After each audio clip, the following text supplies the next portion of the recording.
You're listening to The Starting Zone, a podcast about World of Warcraft and the people who play it. And now, here are your hosts.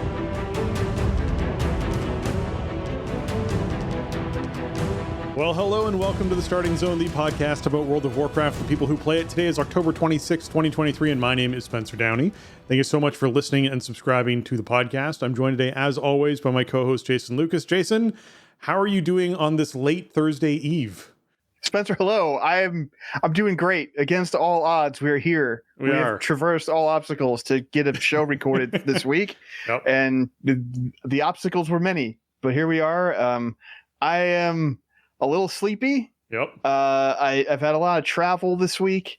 I had 2 consecutive Tuesday afternoons because I crossed the international date line. And yeah, then I slept for 13 hours when I got home, or 11 hours or something.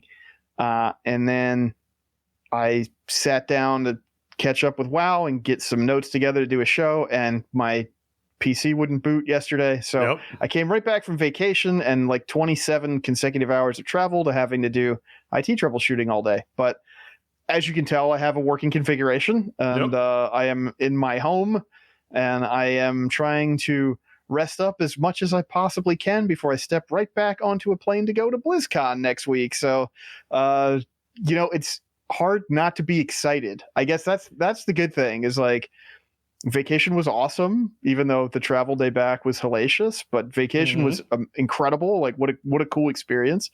And I'm super stoked for BlizzCon. So that makes it a little bit easier to be like, I'm kind of groggy, my feet kind of hurt, we'll get over it. It's worth it. So, episode is getting underway a little bit later this week than we really wanted it to, but it was just straight up unavoidable. I had no equipment to do a show yesterday. with. Yeah, like, it just wasn't happening. So, but here we are, and I think we're both kind of just loopy at this point, so it's gonna be a fun show. It is. And as Jason mentioned, we'd initially planned to record this on Wednesday, since he was arriving home early Wednesday morning, so we were going to record it Wednesday evening, and without a computer he couldn't do so he spent the next 13 hours trying to fix his computer, and then finished fixing his computer, and ended up today we went over a lot of sound check stuff, because of course the thing that was wrong meant he had to reinstall Windows, which anyone who's ever worked in audio before knows just resets everything. So we had to get all of that working. And your audio just doesn't work anymore. Yeah, exactly. Or like whatever you want your audio to be, it isn't that. Yes, exactly. So it's now all resolved and fixed, and we're back and recording, and it's very strange. We were chatting before the show started. This is definitely the longest break we've ever done without talking to each other, which is really weird. In the last 7 or 8 or 9 years that we've been doing this. So it's been like 22 days, I think, since the last time we like spoke, in voice. And that has if that ever happened, it would have been like 2016, I guess. So it's been it's a little bit weird, but hopefully everybody dug the episodes that we had out for 600 and 601. I mean, I got to say, like, those were some of my favorite episodes I think we ever recorded. I think Taryn and Josh are some of the best guests we've ever had, and just getting a chance to kind of, just have a more casual kind of conversation with both of those guys, and kind of get to what makes them tick, either creatively or whatever they're passionate about. It's just really, really fun. So I hope everybody dug those episodes while we weren't doing the regular format stuff, because I think I can speak for the both of us when I say we had a blast putting them together. Oh yeah, it was definitely a heck of a good time putting them together, and it's going to continue to be a weird schedule, because this is obviously going to come out. I don't know if I'm going to get this done tonight to be released on Thursday evening. It might be Friday morning might be Friday evening when this comes out, because I work full day tomorrow too. I am because of the BlizzCon trip, which we're doing obviously, so we'll be seeing some folks down there, which is exciting. There's the thing where you book vacation off, and so your work just piles all of your work as much as possible into the week before you leave. And so that's what I've been dealing with this week, which is why I'm a bit loopy.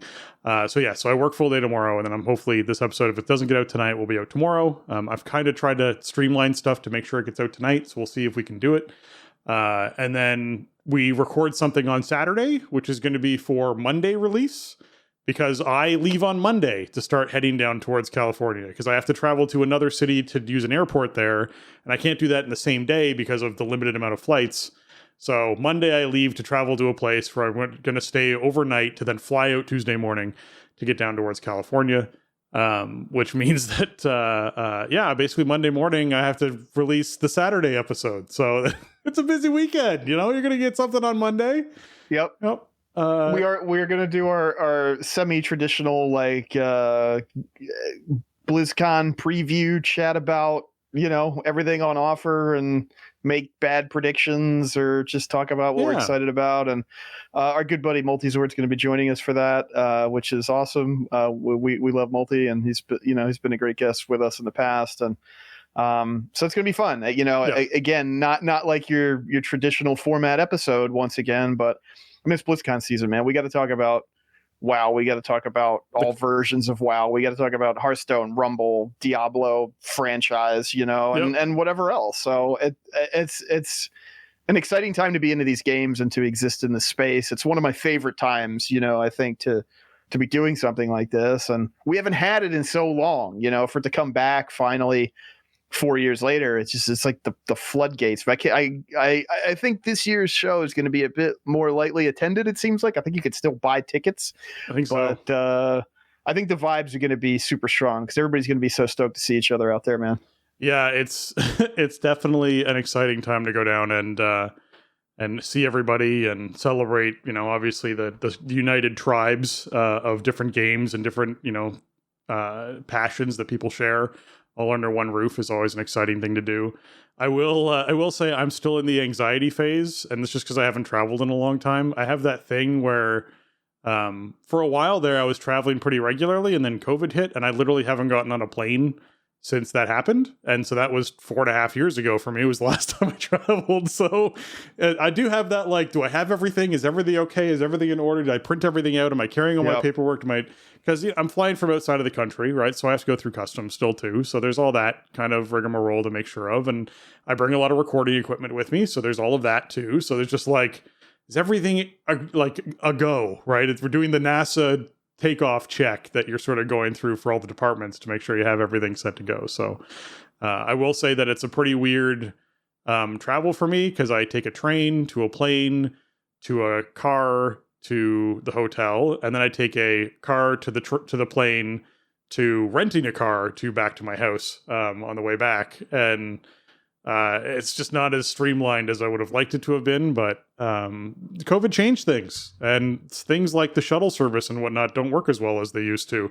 So there's just, I don't know, it's going to be a new experience, and I'm okay with that, but it will be very interesting to fly into all the familiar sites. I think that's the weirdest thing for me now that I just love in a certain way is I've gotten used to this period of time in fall, getting on a plane, going to California, and driving the same highway stretch to the same strip area down by the convention center, to the same hotels area, to the, you get used to I know this route, specifically just this one small route that you actually take inside of Los Angeles is the one area that I know. So I'm looking forward to that. You're like a salmon swimming upstream. You migrate. I just migrate, right? I'm just a Canadian goose heading down south for the fall for a little bit.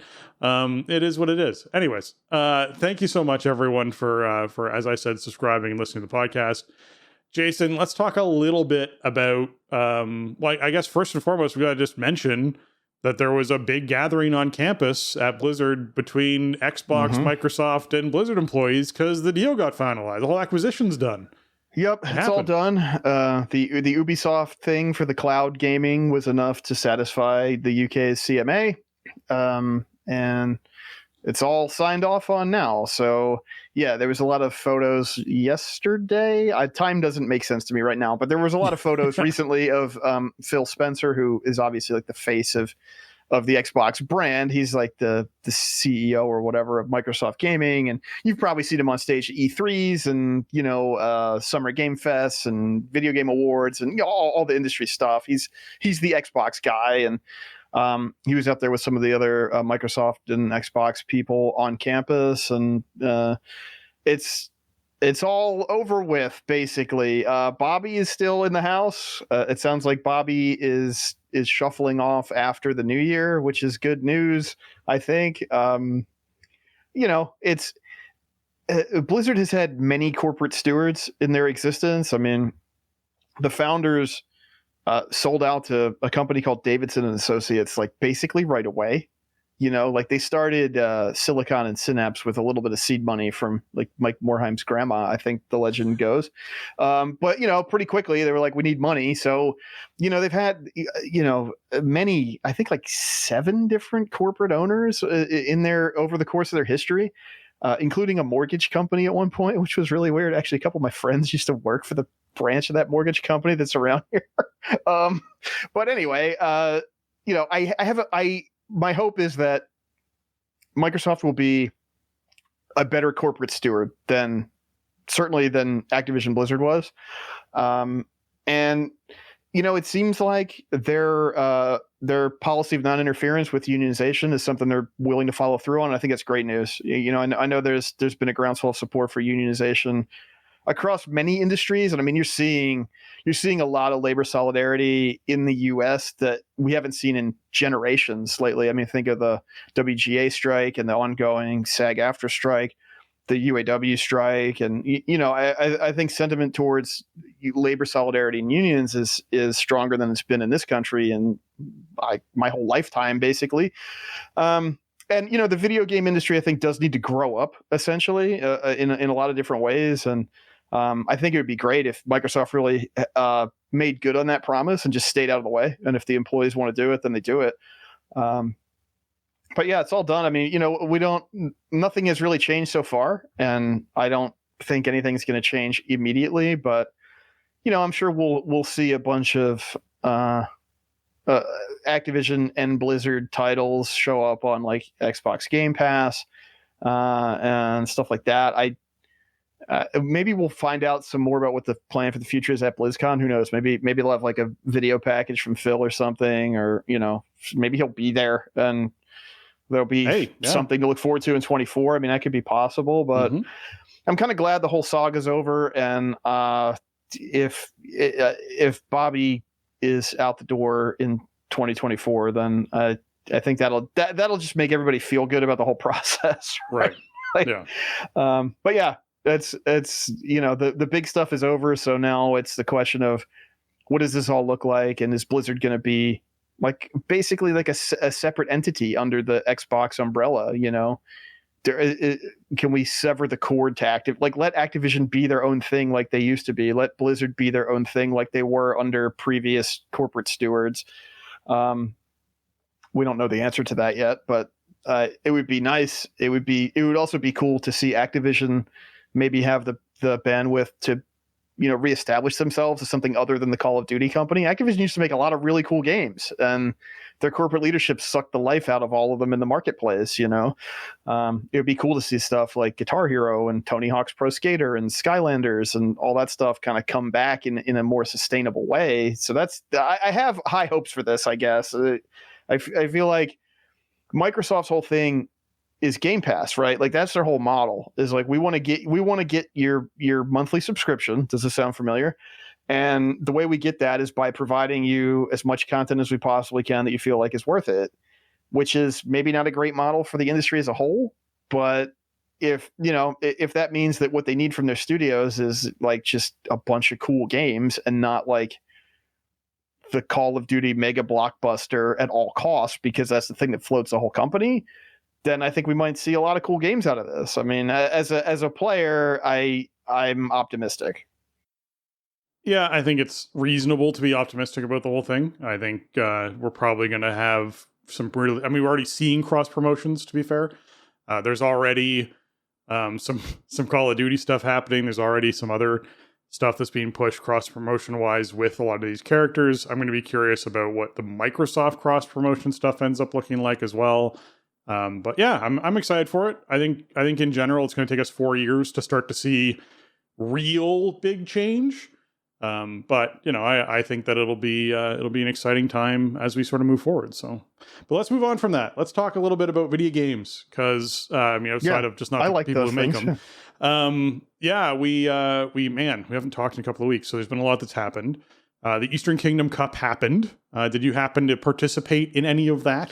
I did. I got in there because I had no time, right? I had a couple days of that, and so I just got in there and just banged the whole thing out first day. I think when we spoke last, I was in the middle of that process. I think I finished it later that day after we finished recording. Yeah. I felt like either my skill has increased at dragon races, or Eastern Kingdoms was just a hair easier than Kalimdor. I didn't really get stuck to the point of frustration on any of those races. One thing that was really cool was that the way I did it, right? For Kalimdor, I did the main and I did everything on my warrior and I got all golds, and then I bought the most expensive stuff I could afford on her, right? And then all the low-hanging stuff, I would grab an alt and do the intro quest because you got a bunch of badges from that, and then I would just go do whatever races were close to each other, and I got what I got. If I got silvers, then that was badges, and all I needed was 25 badges or what have you. The way it worked out, they added some new Drake customizations for this, but there was no new transmog set or anything. So once I got all golds, I had exactly enough badges to buy out the rest of the vendor, and then I was done. I set my badge counter to 0 in my currency tab, and I didn't have to bring any alts through. So that was really cool. I enjoyed it. I think there were some really nice courses in there. I kind of liked Kalimdor a little bit better. I thought that Eastern Kingdoms was they played it a little safer with most of the courses. I sort of had some visions of, Blackrock Mountain and Iron Forge and stuff. Yeah. And they didn't really route it like that, but I still got a kick out of revisiting the old zones and with the new tech, and the old zones look great, and dragon riding is just super fun. As we've discussed a lot. So it's a nice combo. I thought it was cool. And I guess the question now is, okay, so we've seen that. Are we going to get Northrend dragon riding? Or are we going to get, the other Pandaria one would be Pandaria, wicked. Yeah. And so if we end up going that route, then if we get all the continents in the loop, then do we get a rotation? And I think they should do that. It would be really cool. Obviously, the potential is there. It was really fun, and I heard a lot of positive feedback about it from people that I talked to. A course that goes through Suramar would be amazing. Yeah. There's so much potential. There's so many cool zones in this game. It's the real strength of the game over the years is the exteriors and how much fun they are to kind of hang out in and explore. And it's always fun to revisit something that you spent time in. So, yeah, I would love to see this become just a staple of the game as it continues to develop as tech and whatever, as they can get it to work in these other old zones. Why not? But yeah, I love the vanilla zone, and I guess there were some Cataclysm zones in there too. Cups, they were really fun. Yeah, and then the other thing that's been going on this whole time is, of course, Hallow's End. Obviously with the new cosmetic, the little trick or treat bag, the container, the bucket, the little the skull, it's pumpkin skull bucket. Jack-o'-lantern candy bucket offhand, but it's got this super evil eyeball in the middle of his head and stuff. I have obviously missed a lot of Hallow's End, right? Yesterday's reset was the first chance I had to play any of it at all, so I unfortunately am way behind on that stuff, and we'll talk more about this year's Hallow's End a little bit. But I did get in, and I did a bunch of dailies and one-time quests, and then I did a bunch of the new candy buckets so I could make sure I got the 150 to get the offhand. So I got that today. That was cool, and it's a super awesome looking item, especially if you're going for a warlock or a shadow priest or something. That kind of more edgy spellcaster type vibe. And offhand doesn't really do much for my warrior main in terms of, setting up the look, but I'm glad to have it. And it was the only new thing on the vendor, which is cool because it's less tricky treats. I have to grind when I have very limited time to do so. And I did get my Scarlet key. I actually bought one last night because I didn't know how much I was going to have time to investigate that and to get Horsemen kills in. And there was one on the auction house for like 600 gold. So I was like, I'm just going to buy this and be done with it. And I ended up getting one today, which I'm trying to sell that for 600 gold. But that's fine. It's a pittance in terms of, a gold price at this point. And we'll talk a little bit more about the Scarlet key as well. But I got a couple things checked off the list. Now I got to hope that, HH is going to cooperate with me in the last couple days here, which I might be waiting for next year on that, but we'll see. I'll give it a shot. Yeah, and we'll see what ends up happening with it. I did do Horsemen, and I did experience the extra effects that you can turn on the Horsemen, which I think was actually pretty cool. Having not only different safe zones you have to move to as fire erupts from them, or explosive puddles that go under your feet, and it definitely felt more like a boss fight. I very much have that memory of Horsemen being, he sort of spawns in, you literally swarm him with as much damage as possible, trying to knock him past several of his intermissions where he spawns ads. And if you can get him past a bunch of those, then he can just fall over very quickly. If you can't, then obviously you have to deal with the pumpkin ads a bunch of times. This felt a lot more like a boss fight, which I enjoyed. It was a lot. It still took 3 minutes, and it was still easy, but it was at least something where, hey, there was mechanics, and I got to dodge stuff, and it just felt more engaging. So I appreciated that. Made me happy. Yeah, I like it too. I like it better than. I think I like it better than the original version. I agree. I think it's just an improvement. The original was just obnoxious when his head would fly off and you're chasing the head around, and sometimes it gets really far away or it gets behind the fountain or something, and it just feels so dragged out, and nothing's really happening in those phases, right? You're just trying to burn damage on the head, and this one, it does result in the fights potentially being longer than maybe the old school Horseman was, but it's more interactive the whole time. It's more fun. There's more stuff going on. You're engaging with the fight a lot more. So I thought it was a neat addition, and it's cool that it's, again, we'll get more into details on this, but it's cool that it's sort of this risk reward thing that you can assess just for yourself. Yeah. Right. It's an opt-in and it's per player. And so if you want to do it and you get a better chance at the rewards that you came in for, but it's going to be harder to do, then that's up to you. And I think that's a really cool implementation on a holiday boss. Definitely something we haven't seen before. Yeah. All right. Let's hop into what's going on this week in World of Warcraft.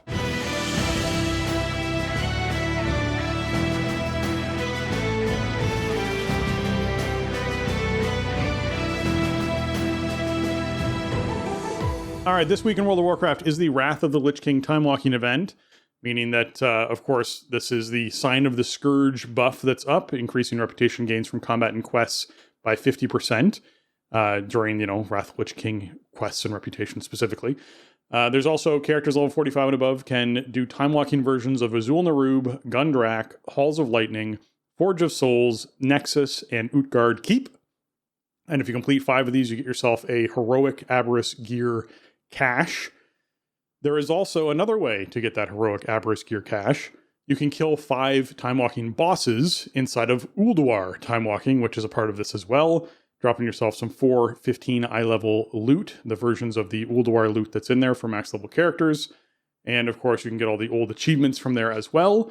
And you can just sort of, queue up with your group of buddies to get in there. It's all sort of scalable, so you can go in with 12 people if you want. Run through Ulduar if that's something you had a really good time doing, and enjoy all of that content. The raid quest is actually repeatable for additional loot and a chance at cosmetics. So if you're someone who wants to actually be doing the raid quest over and over again for Ulduar, be sure you pick it up, because you can just keep picking it up and keep getting chances to stuff. I saw stuff on Twitter where people got all 3 Timewalking mounts. They got Invincible's Reigns. Nice. They got, Ashes of Alar. They got the Mimiron's Head. They got all 3 of those.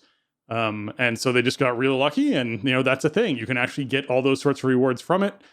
And of course, this is the last week for the Turbulent Timeways. Obviously, we have One of the announcements that we'll talk about today is that we got the release date for next major content update coming out, which is November 7th.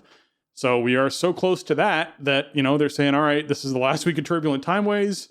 Then we're moving into the new stuff. So be sure you're taking advantage of the additional bonuses that go along with that. Obviously, the bigger rewards. Yeah, man, this whole event is really awesome now because they lowered the level floor, right? So you can get in there at 45. So it's a great way to level up. With Turbulent Timeways, getting that heroic Aberrus gear is super nice right now. And making it so that you can do the raid quest when the event comes around, it has totally changed the pecking order for Timewalking raids. It used to be, well, we did them once ever, so we saw what it's about, and there's no reason to do this. And now it's like, hey, this is actually really fun. It's almost like LFR tuned, most of it. Old War is a little hairier than the other two, but not that much anymore. It used to be worse, I feel like. And yeah, you might get some really cool stuff from this, It was worth a shot.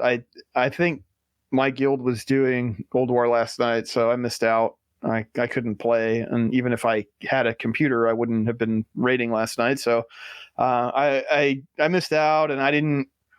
Obviously, I missed a couple weeks of Turbulent Timeways, so I'm not going to get the achievement and the mount this week. I'll have to wait for the end of season 3, I guess, assuming it rolls back around and works the same way. But these are some mostly pretty cool dungeons too. So this is a great way to level up or just, kind of casually gear up a little bit and get ready for 10.2. So I'm not like sad that I missed, a bunch of the Turbulent Timeways event because I was having a good time, but it would have been, I would have certainly taken advantage of it if I could have. So yeah, if you listen to this, you still have time to get in here, you should definitely do it. And yeah, I use it to, level up my mage a couple weeks ago and everything. It's amazing for leveling. It's just so streamlined. It's fast and fun. Like it's not like the challenge bar is real high here, and your XP just fills up, man, and then you're just done. Get a couple nice pieces of gear for your trouble, and get ready for the next patch. I will say I can totally relate to there just being too many fun things to do right now, and you can't just focus on one of them. That's one of the big issues that I'm running into at the moment is like, wow, I'm just like committed to everything, and all these other fun things keep coming up, and I can't participate in them because I'm committed to other fun things that I know I'm going to enjoy. Yeah. But while I'm enjoying them, I'll also be like, man, I could have been doing that too, but that's also fun. So try to live in the now, accept the fun that you're having, that you've committed to, because yeah, you can't do it all. You can't do it all in life or in game, really. Yeah. And this is exactly the feeling you get at BlizzCon, because at BlizzCon, especially what it used to be, the previous years when they actually had panels happening, overlapping on different stages, you were like, man, I want to see everything, but I also want to hang out with everyone, and you just can't. So just enjoy the moments that you're choosing. Mm-hmm. Choose the things you choose and enjoy those moments, because, man, oh man, you can't do it all. All right, let's move on to Arena Skirmish bonus event. The Arena Skirmish bonus event means that the Sign of the Skirmisher buff is up, increasing the honor rewards by 50%, and a quest to win 10 of them to get yourself some Conquest and Honor. We also have the PvP quest for Epic Battlegrounds and Rated Battlegrounds. And it is classic Ashran Brawl week. So if you're someone who is big into the Ashran stuff, it is back. Your classic Ashran is happening, and you can enjoy yourself with that. Okay. I guess World Bosses is Akali Elders. They're still up and around. We haven't really replaced them or moved on from them yet. They haven't upgraded their loot or anything, but it's still 415s. So it's still viable. It's better than the Dream Gear, basically, is what that comes up to, because Dream Gear is 402. Yeah. So it's unless you buy it, the buy it stuff is better. But yeah, plus 415. It's upgradable. It's catalyzable, I think. So yeah, I mean, if you just leveled up fresh from Timewalking, then don't forget to do that this week. These two do have 2 this week and next week of relevance, and then they will become irrelevant And they'll become more irrelevant than a world boss usually becomes irrelevant when a new patch comes out because of the bigger item level gap going into season 3. Yep. So, if you get fresh 70s, these two are really important this week and next week, and then not very important at all after that. Yeah. Then we have Strun Run, the Sky's Misery, the Storm Proto Dragon and Arm Plains. That's your 395 eye level loot, which you can't certainly be searching for all that much, but it might be transmog you're looking for, so be sure you're knocking that out if it's something you want to. At least the rewards are nice. Sometimes just for knocking out the world boss, you get a nice big boost of reputation, something like that, help you finish your weeklies. Yeah, it's real good for the aiding the Accord, stuff like that. I mean, they usually die pretty fast, even with like 8 players nearby, and yeah, Mog is also a factor. I'm actually missing a lot of Mog from Vault of the Incarnate somehow. So, that's a decent concern. Mog is forever, right? Item level is transient, but Mog is forever. It's true. Mythic Plus affixes for the week are Tyrannical, Volcanic, and Sanguine. So bosses have more health and deal increased damage. While in combat, enemies periodically cause gouts of flame to erupt beneath the feet of distant players. And when slain, non-boss enemies leave behind a lingering pool of ichor that heals their allies and damages players. Okay, Tyrannical, Volcanic, great, totally fine with that. Tyrannical Sanguine, great, totally fine with that. I think this is probably one of the best Tyrannical weeks you're going to see. I'm just putting it out there. Yes, trash-wise, you are going to be dealing with your healer, most likely, unless you're running a Paladin or Monk, having to sort of step out of these volcanic circles that are going to be popping up. Your range players got to watch for them, too. They're more disruption than they are killers, unless they are knocking you up inside of a circle or something you shouldn't be standing in the first place, or zoning you out of a place that you should be going to, but you can sort of plan it out because they spawn near players, so you can certainly have players not be standing in the safe bubble when you need to go and do it. Sanguine, I mean, you kill trash, you don't leave the trash standing in it, you knock the trash out of it, you drag trash as you're killing it, so the puddles are dropping in good spots. The puddles don't last very long. Don't stand in the puddles. Not a hard thing to figure out. I think this is probably one of the best Tyrannical weeks we see. Yeah, it's a pretty good combo. There are some situations where Volcanic is weird with bosses, but it's not too bad. Like, Volcanic doesn't hurt that much anymore. There was a time when Volcanic was, I mean, pretty close to a one-shot on if you were squishier, right? Yeah, it was 3/4 of your health. Yeah, it was the big back in the day. Yeah, the biggest thing now is it's very disruptive, right? Because you get knocked up in the air. So there's a couple fights where you might have some targets that are spread out on a boss, and then that can mean the Volcanics are going in weird places. I'm pretty sure last boss of Underrot, it's always the one this season that comes up. When it was first around, that was a big problem. Well, I think the spores do still trigger Volcanic. They don't trigger explosive anymore. That was horrendous. That was just unmanageable. They had to shut that off in BFA. But like, there's a fight where you need pretty tight positioning in order to execute the boss well. And you will also always be distant from mobs you are technically in combat with. So, you do have to be a little bit careful with that. Sanguine has been tuned down significantly over the years. In this dungeon pool, I find it a little bit harder to manage than maybe it's been at some other times for whatever reason. I think, we have some pretty narrow spaces that we fight in these dungeons, and then in the places that aren't very narrow, like Brackenite Hollow, for example, you have mobs that like to run away or, drop fears or whatever. So, that can result in sanguine ticks for sure. But yeah, overall, I mean, we're late in the season now. I think a lot of people have sort of packed it in and said, that's what I got as far as I got. I'm done with the Mythic Plus season. But if you are still looking for, for Tyrannical rating or whatever, yeah, I haven't done any keys this week. Obviously, I just haven't had very much time to play, but this isn't the combo that you look at it and go, I don't want to do keys this week, or like, I'm going to do one freehold and, log out. This doesn't, on the surface, this doesn't seem very intimidating. So, I think what I've noticed this season, or the way it feels to me in season 2, is that it's really dungeon dependent more than anything else, which I think is good. I think it's a win for the system, and they obviously made a lot of changes to tone down affixes this season. No seasonal affix, smaller affix pool, a couple new affixes, one of which is pretty straightforward to counterplay. I think that brings out maybe the personality of the dungeons a little bit more, which is good. I think that's a good thing to shoot for.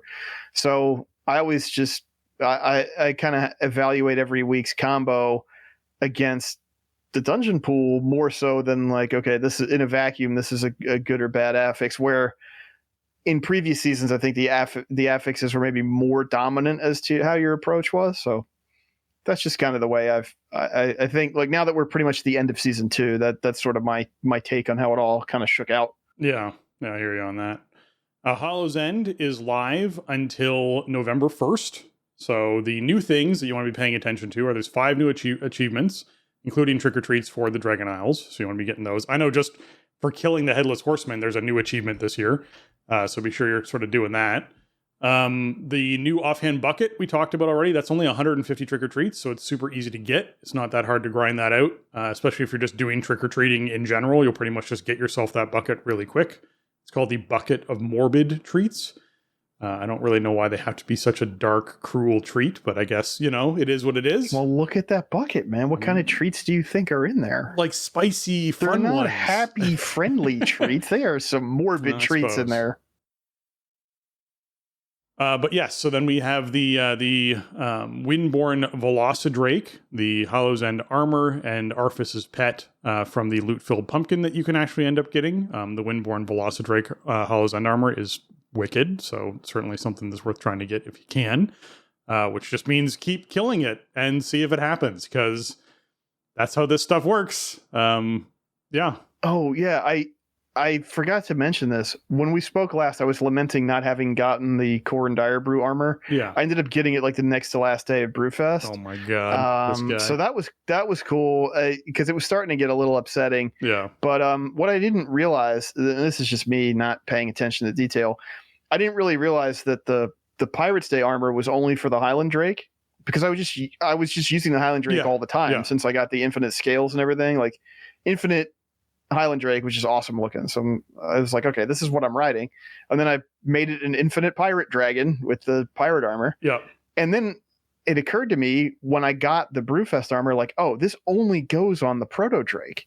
So what I need to do now is set up my favorite mount button, and then I can always have a cool customized Drake with armor and stuff.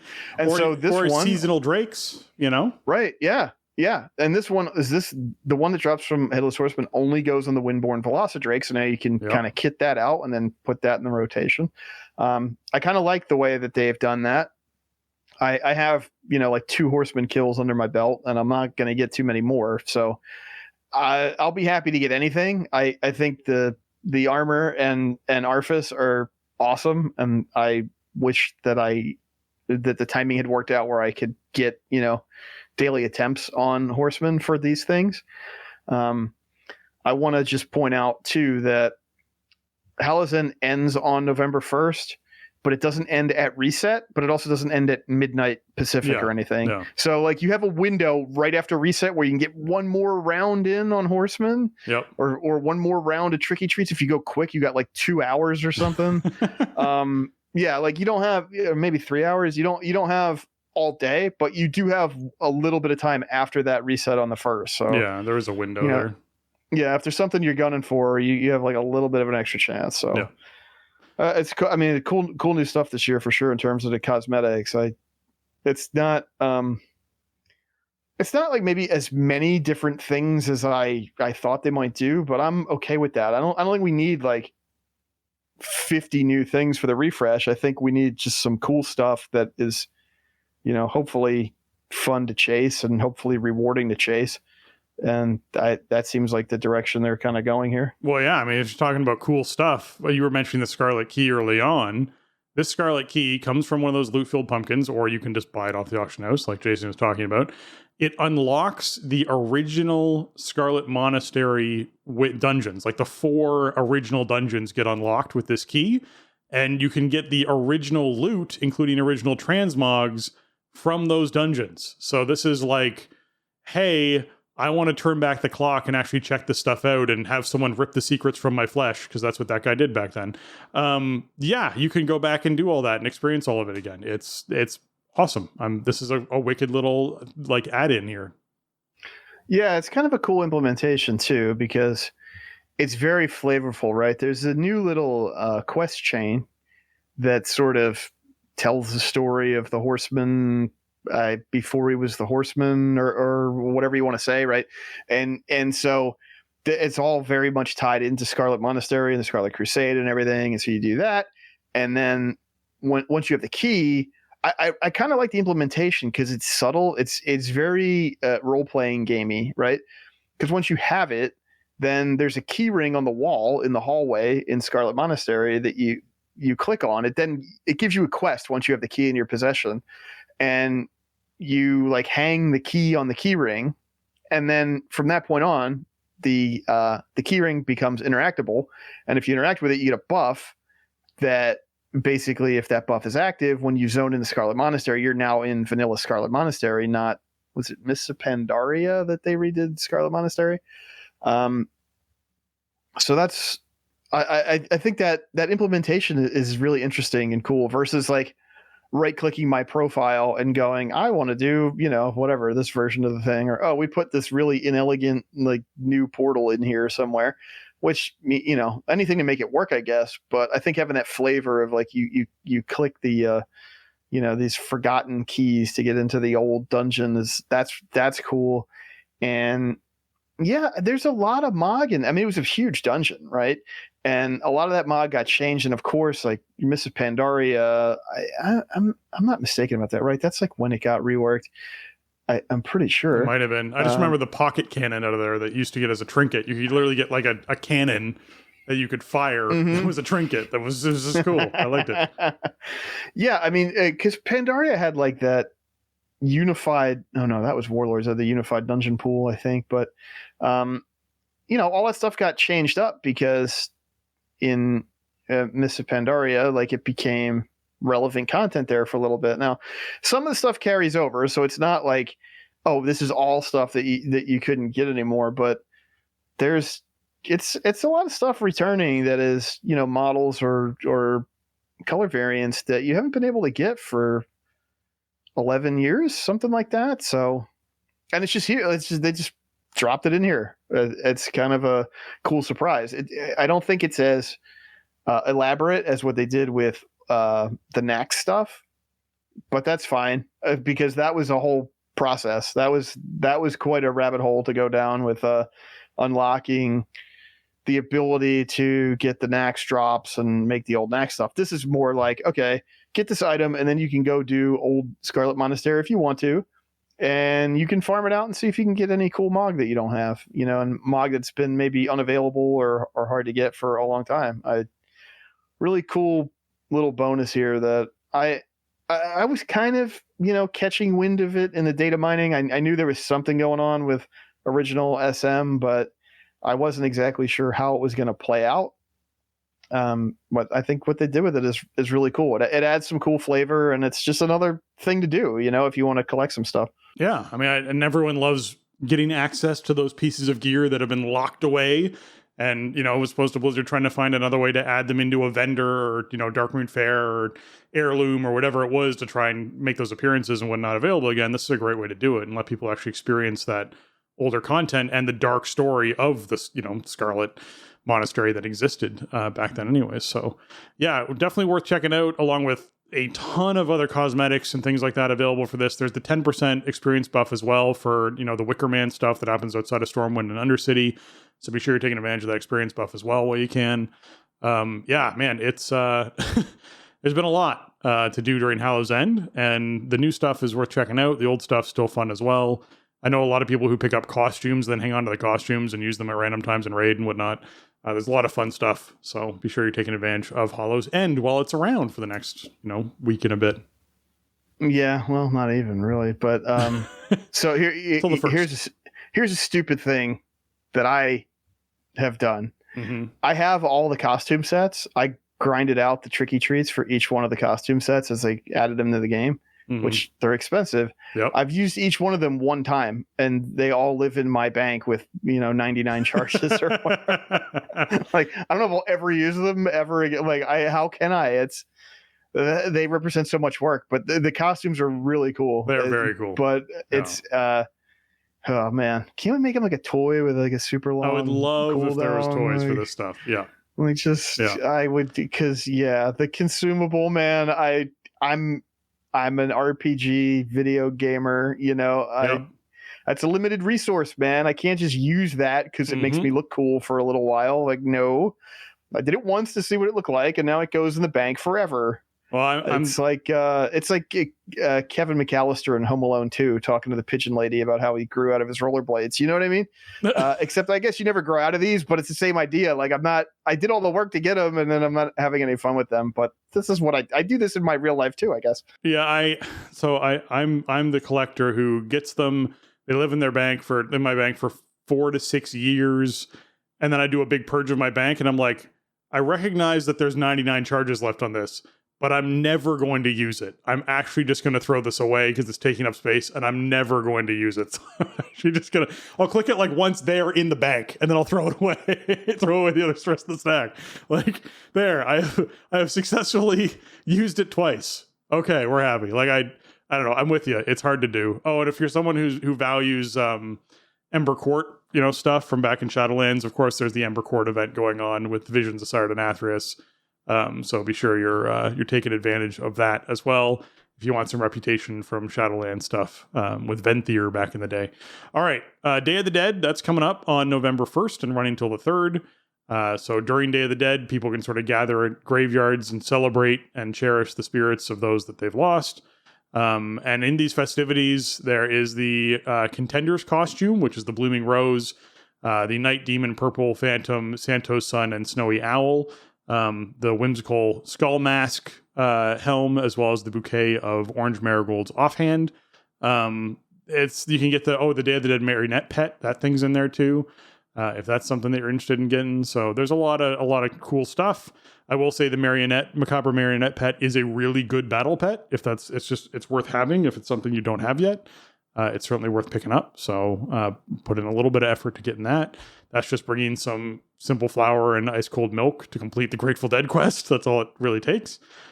So it's not hard to do, and it's going to run from the 1st to the 3rd. So you can get yourself some more rewards. And, if it's something that you celebrate culturally, then great. Here you are inside, World of Warcraft, able to celebrate that as well. Yep. Not a lot to this one, and that's part of the reason why it's only like a day and a half long. This is another one that, like, it ends midday on November 3rd, not at reset and not at midnight.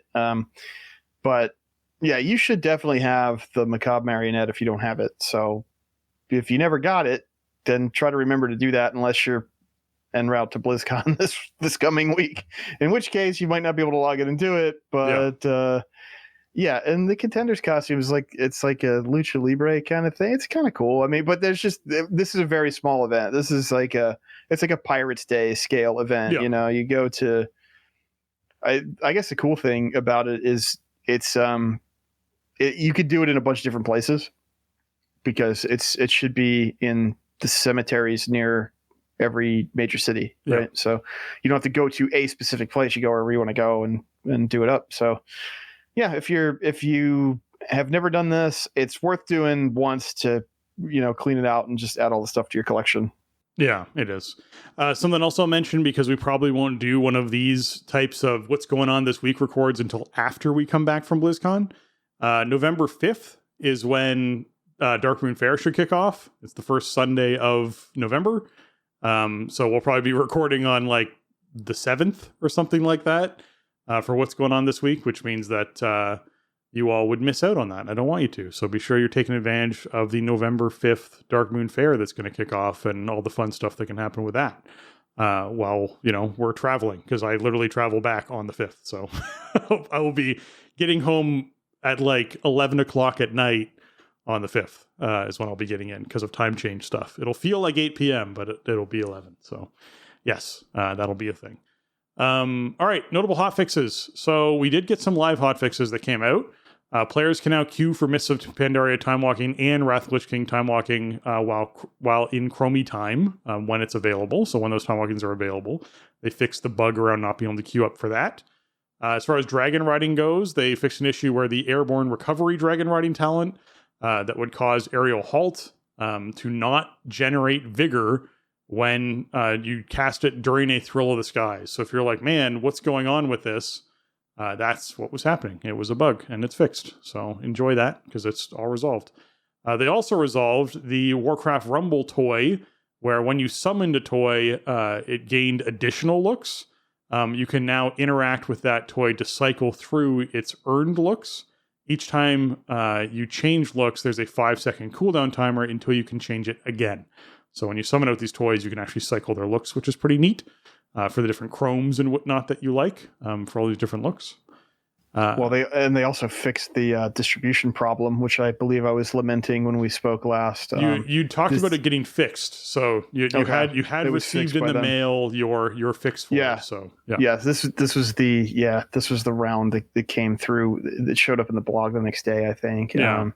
This is cool because I love Rumble, and I'm going to talk about Rumble a lot more on the next episode, probably, especially once you get me and Multi going with Rumble. We're going to get into it. But Rumble's super fun, and it's a game I've been playing a lot this year. It's I'm a Warcraft fan, believe it or not, and I have been for a long time, and it's fun. And it's cool to see the elements of that come into WoW, and I was kind of bummed when it wasn't working right, but part of the way Rumble works is your minis have rarity, right? And as you level them up and you purchase more upgrades for them with the in-game currency, then they get like talent slots, and as you get like different talents equipped on them, they get different appearances and stuff. So the behavior of the mini toys kind of it echoes that, right? Like when you click them, then they take on different appearances that sort of evoke like the different poses and stuff that the minis have in your army select screen as you increase their rarity and equip them with talents and stuff. So it's a cool little feature. It's there's not a lot to these toys. Obviously they don't battle or anything. It's not like you can play Rumble inside of WoW or something, but I dig it. I hope they add more of them. I'd like to be able to collect, there's, I don't know, like 60 some minis or something in Rumble. And we got 7 as part of this, 6 or 7. So keep them coming, whatever. Patch them in here and there. I think that would be really fun if it was like, oh yeah, your character in WoW is like a Rumble player, and so if they go to the arcade machine and they collect their minis, and I don't know, why not? I think it'd be fun. I want the weird Bizarro cross game stuff that could happen with this. I want updates to the figurines every expansion that comes out for different bosses and different characters that are added. I think that'd be really neat. Different skins and whatnot for the toys, as far as outfits and whatnot goes, I think would be really neat. And I really think they missed out when they put the Hearthstone board in the game, that there wasn't a way to click on the Hearthstone board and you sit down at it inside of an inn. This would only work inside inns, and someone else clicks on the board, and then you're given a pop-up that says, "Would you like to open Hearthstone?" And if you did, you actually challenge them to a game of Hearthstone. I think that would have been phenomenal, and it could do it with Rumble too. Awesome. If there was an emulator for Rumble you clicked on a Rumble machine and it was like, "Would you like to open Rumble?" and you click yes, and then you can open Rumble and you could actually play the emulator inside of, would be phenomenal. That would be so cool if they could make that work. I mean, that would be a super fun way to, kill time with your buddies while you're waiting for a group to get together or whatever. I mean, the tech hurdles there are like staggering, but it would be amazing. Like, man, but yeah, I'm sure everybody listening is like, man, that Rumble promotion was so lame, and it was 3 weeks ago. Why are they talking about this? But whatever. I'm sorry. It was on my mind. It was, and I played. Let me tell you how much Rumble I played in airports. I was gonna say 80% of your time, I'm sure. Man, oh man. All right. I guess we got the official patch notes for Guardians of the Dream, which is going to launch November 7th. That is the 10.2 update for this expansion. So be sure that you are someone who is diving into these notes, because we're going to go over some of them. We're not going to go over all of them, because we're going to do a lot of that when we talk about stuff from BlizzCon. Like our post BlizzCon episode It's not only going to be, hey, this is out, but it's going to be, hey, this is out, and here's all of the information about it. Because trying to dump all of that into this episode would make this episode 3 hours long. And, we just don't have the brain capacity to do that at the moment. It is what it is. It's also entirely likely that we might be able to actually speak about having played some Guardians of the Dream by the time we record after BlizzCon, which would be a nice bonus because it's always fun to actually have played some of the new stuff. But yeah, we did get the official announcement November 7th. I mean, there was a lot of speculation, obviously. Embers of Neltharion, I think, was a really good patch. I think the content was strong. I think a lot of stuff they did with systems-wise made the game feel fun and rewarding to play. But they short-circuited a lot of the tail of the patch because the item upgrade system was incredibly powerful, and people got what they wanted and got out. And bosses died fast, and Mythic Plus rating shot up, and I'm kitted out, and I'll see you later. Well, I mean, that's a cycle for a lot of players. So, and I'll also say that the avenue to get gear, in my opinion, was too limited. You needed to either the best way to gear up was run Mythic Plus, chain run Mythic Plus, and this is how you gear up your character correctly. And if you're not doing that sort of content and you're not doing rating content, you have a very hard gear threshold at a certain point early on. And so I wasn't a huge fan of that gearing up system because yes, you're right. The people who are engaged in the higher end content could get gear, max that gear out, and stop playing the game very quickly if that was something that they wanted to do, if gear was their motivator. People who played the game casually were just trying to find some way to get a piece of gear. Whereas obviously, with the dreams the dreamscapes that are happening right now, it's much easier to actually get that gear and acquire it. And I just feel like that could have been bled in earlier. I think it's a great catch-up mechanic. I feel like there could have been a better way to get that kind of equipment earlier on, or at least have targetable equipment earlier on outside of doing that kind of stuff. I'm not saying that people who go out and do world quests and, are out there should be as geared as a mythic raider or as geared as a heroic raider. I don't think they should, but the goal of that outdoor content is to prepare you to raid normal content, and there shouldn't be a 13 or 15 eye level jump between what you get in the open world, which that's me being generous. It was much larger than that in most cases, and going to normal content. It shouldn't be that large of a jump. And it felt like the best way to do stuff was just go into Mythic Plus and get stuff. So I'm glad that we're seeing that get sort of resolved here at the end of this patch, moving into the next thing. Yeah, I think the Zarelek outdoor gear came in a little low. Yeah. At the outset of season 2, and it was really the only gear you could get. There wasn't. Obviously now we have the late patch, late season catch up stuff, but even still, obviously that's going to be better. But the Zarelek stuff was a little underwhelming at first. It wasn't really that much better than the stuff we had just come out of the catch up to season 2 events with, except for the fact that you had the upgrade layer on top of it, but it was very grindy to get those low item level pieces ground up to higher item level when you could just do even plus dungeon. middling keystone dungeons would get you much better gear. Yeah. So and I don't know exactly what it looks like for Emerald Dream gear, but we do know we have a bigger item level jump happening, which leads you to believe that, that this was something they had in mind, and that hopefully that gear, the outdoor gear at the outset, hits a little harder, in terms of being upgrades for people and people who are playing more casually or more focused on outdoor. So, we'll see. You touched on an important thing there for me, which is I think the early upgrade paths, the base level gear, those early upgrade paths need to just have really accessible resources. They need to just dump resources on people who actually put any kind of effort into outdoor content. Those, since they have different types of resources, or just make the amount of resources that you need to use to upgrade those early pieces a very low amount that you need to actually spend to do it.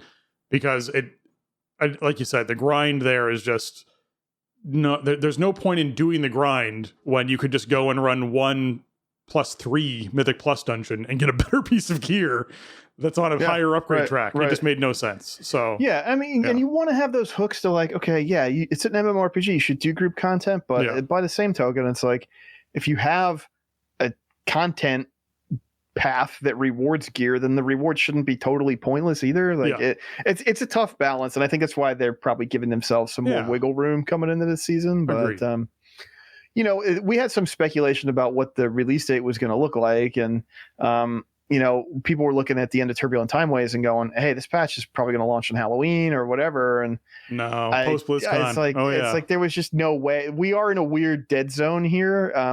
Because we have sort of this week that doesn't exist between now and BlizzCon, right? Because they're gearing up for the show, and they're not going to launch a huge patch like this, and then go off to BlizzCon. It is going to be probably pretty rough on the live ops team to come back from BlizzCon and then 2 days later to stand this patch up. But it's very tight timing. I think it's cool kind of that it worked out this way.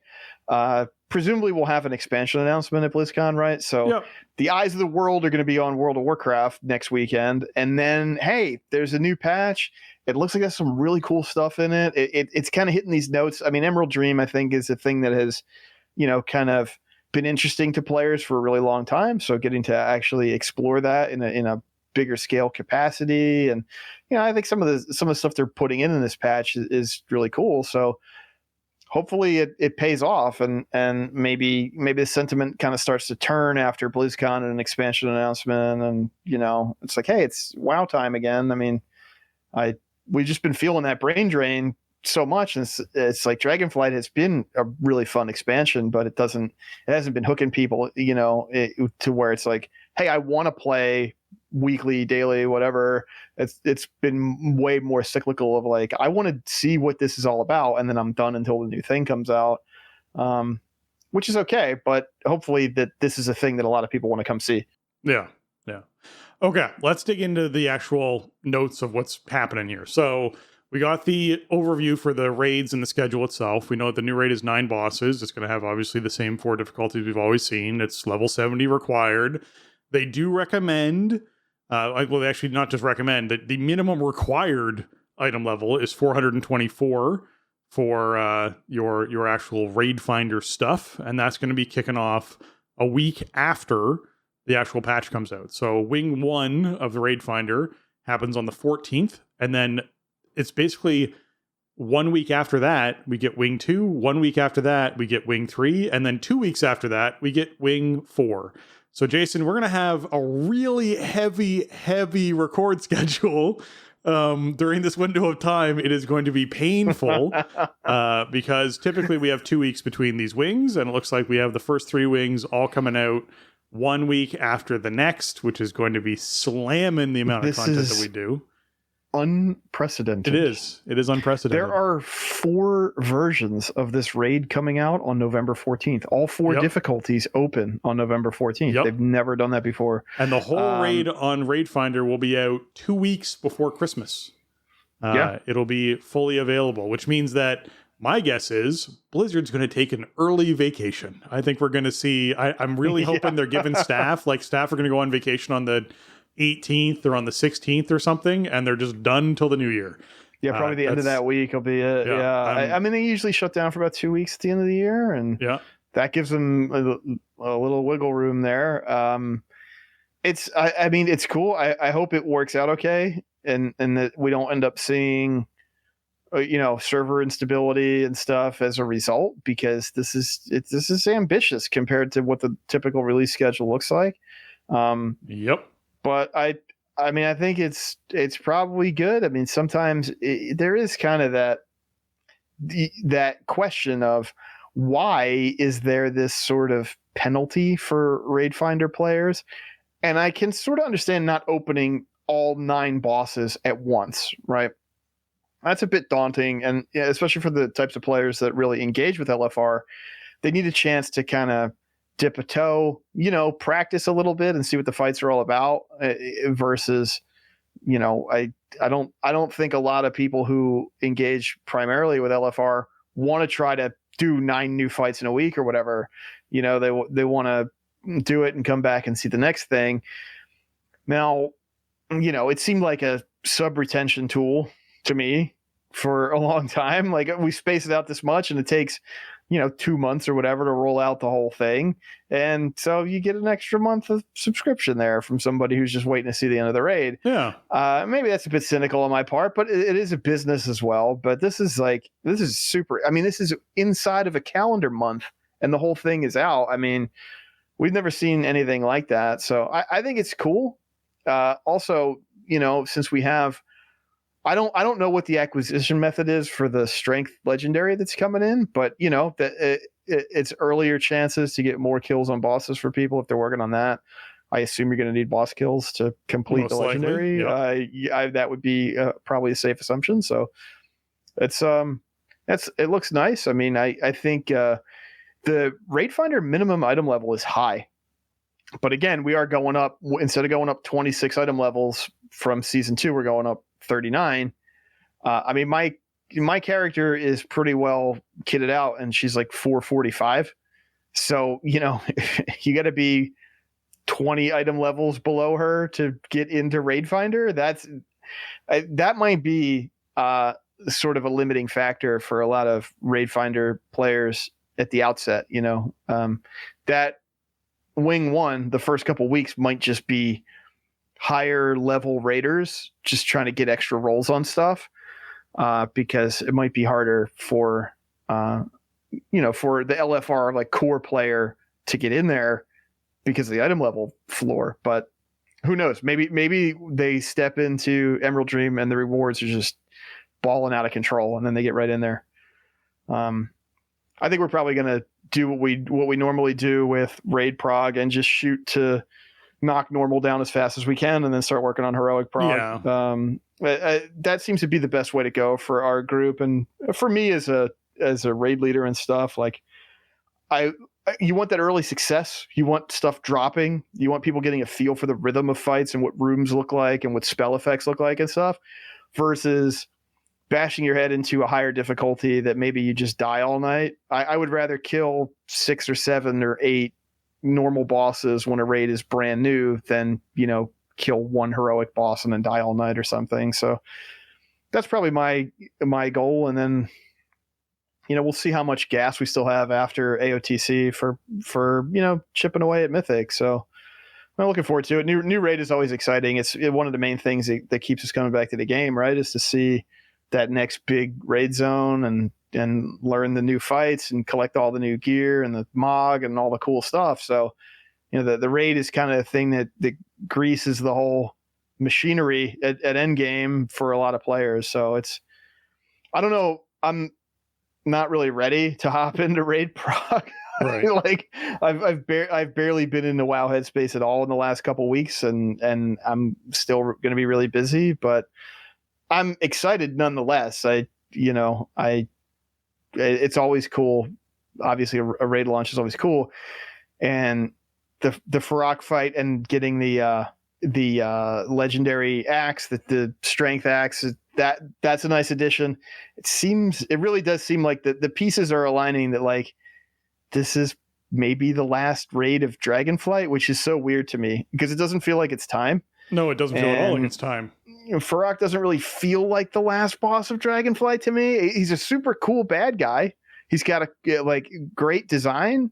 The characterization is really fun. He's just like a fun bad guy, to want to fight and go after because he's just so unhinged. But we know there's an AOTC mount from him. We know we're getting a permanent augment rune in this patch. Like those are the hallmarks. This is the last. Like yep. They do that stuff for the last tier. Yep. And they're doing that stuff for this. So I think this might be it, which I have mixed feelings about. I think it's okay, but I mean, okay. So what if you go to BlizzCon and they're like, yep, this is last raid. Beta for next expansion starts in June. And you're like, wait, what? Like, we're looking at BlizzCon next year. They launch the next expansion, right? Right. Could be right. What it is. I mean, I guess my thing would be if your last patch of Dragonflight is coming out November 7th and your last raid of Dragonflight is coming out November 14th, then you have to live in it for 11 months. Yeah. Like then I'm going to need one of those August expansions, Yeah. like Legion BFA style. You know what I mean? Because it's just too long. I mean, now even if they do, maybe they do another season 4 type thing where it's like they bring Faded back and all the raids are in rotation, and and you could maybe extend it out a little bit longer than they did for Shadowlands Faded season, but not that much more. It's still all the same fights and stuff. Like it's fun to have a different take on it and power up a little bit more, but the power is ultimately pointless because the big reset is looming. So. Well, if they did the August one, then you'd be seeing the .1 or .2 patch or whatever was announced at BlizzCon next year is what it would be if they were doing it that way. So and that would be like kind of what we saw in Legion, kind of what we saw in BFA. I'd be okay with that. I don't know. We'll have a much clearer picture in about a week and a half. But if we end up in this raid for like a year, even with a season 4, and that's it, like that's going to change a lot of my perceptions about stuff. I think the momentum of Dragonflight, right, has been a big win, and we've talked on the show a lot about like a 6-month season is kind of just like perfect. You just lock it right in, and like. The last season's like a little bit longer because it's kind of the crowning jewel of the expansion. Yep. It's got the cool bad guy, it's got the mount, whatever. So you give it a little bit extra room to breathe and let people kind of bring extra characters through, or people come in late and then get all the way caught up. Sure. Like, last season should be a little bit longer, but a little bit longer means like 8 or 9 months, not 11 or 12 months. So I hear you. We'll see. It's just weird. When this was announced and everything, I had no doubt in my mind that like this was the setup to the end of Dragonflight, not that this was the end of Dragonflight. And from everything that we have learned in the last couple of weeks, it certainly seems like this is the end of Dragonflight now. Well, let's shelve this for now because we're going to have a whole BlizzCon predictions discussion like 2 nights from now. So let's just true. Let's just hold off and do the rest of that then. Until then, though. We can still talk about a few other things that are happening here that I think I want to highlight. Obviously, we have the new public events with growing seeds and saplings. We have the dragon riding updates that we're going to be getting. There's the Battleground Blitz Brawls that are going to be taking place. We talked about those recently as well. The big one for me, just because I'm a druid, is the new druid customizations and new blood elf customizations. We got some more previews of what some of those are going to look like inside the blog post. We actually, at the top of the blog post, shows a bark bear, basically a bear that's made out of tree bark with like a flowing grass mane that sort of runs down his back. A really cool looking owl, and our actual first look at a revamped Moonkin skin that has like hanging runes off of it and stuff. Super pumped for a lot of this stuff. I will say that the bear's face looks a bit like a predator from the Predator movies. Just putting it out there because it has like the like 4-fanged teeth that's kind of hook in. It does kind of have those big like mandibles, exactly. Yeah. So I don't know, it's interesting, but and then the obviously we get new druid forms as far as the Dream Sabers go, and then we get one of the things that you can just tell someone had like ridiculous fun with, where they made the Blue Dream Talon, which is the raptor skeleton for a shapeshift form, for travel form, with bird feet and basically like bird-like hands, except they covered them in fur, and then put a cat head on the thing with what are there was a wolf? What are not Wolvar, but the what are the little fox people? I can't remember off the top of my head now. Volpira. Volpira has Volpira ears. It does have kind of Volpira ears. They attached Volpira ears to it, but then kept the raptor tail and just covered it in fur. It's like the weirdest cat raptor bird Volpira thing. That's now a travel form. So someone just had a really good time with it. They just like went out there. It's super cool looking. I mean, it totally evokes Druid because it's like, here's like just this is like the spirit of nature. It's all of these elements of nature just combining into this animal. I think the stuff we've seen for the new druid forms just looks absolutely killer. I love them. It makes me want to play my druid more. I played him a bit this season, but not that much. It sounds like from the way they describe this, these are just in the game when the patch comes in. You just go to the barber shop and you go, I want my cat form to look like this. very low bar to get some really cool looking forms for your druid. And Moonkins out there, man. You got new colors for beaks, horns, eyebrows, whiskers, feathers, decorations, a bunch of effects. Like there's a whole slew of things for Moonkins. It's super exciting to finally I feel like the Moonkin glow up is it's quite overdue. Moonkin have always been like one of the silliest looking things in the game to me. Like, no offense to anybody that likes them, and I think it's okay to have stuff that's silly looking too, but like I think there's so much potential with the idea of the Moonkin to let players have more customization. So I think this is a huge win. Agreed. You can kind of look like Moonkin from different parts of the world or whatever, and there's some cool variety with the decorations and stuff. So this is awesome, and it's just there. Like you just go do it. It's not. I think there's a time and a place to have cosmetic rewards you have to earn. And it's definitely cool to have those, like like Mage Tower Werebear, for example. Like that was awesome. That was such a cool feature in Legion, and a cool way to plant your flag and say like I did this, and I overcame this challenge and I have this awesome reward to show for it. But also, it is also good to just have cool stuff in the game that players can use. So I don't. This doesn't preclude them from doing cool unlockable cosmetics that you have to meet certain challenges to do.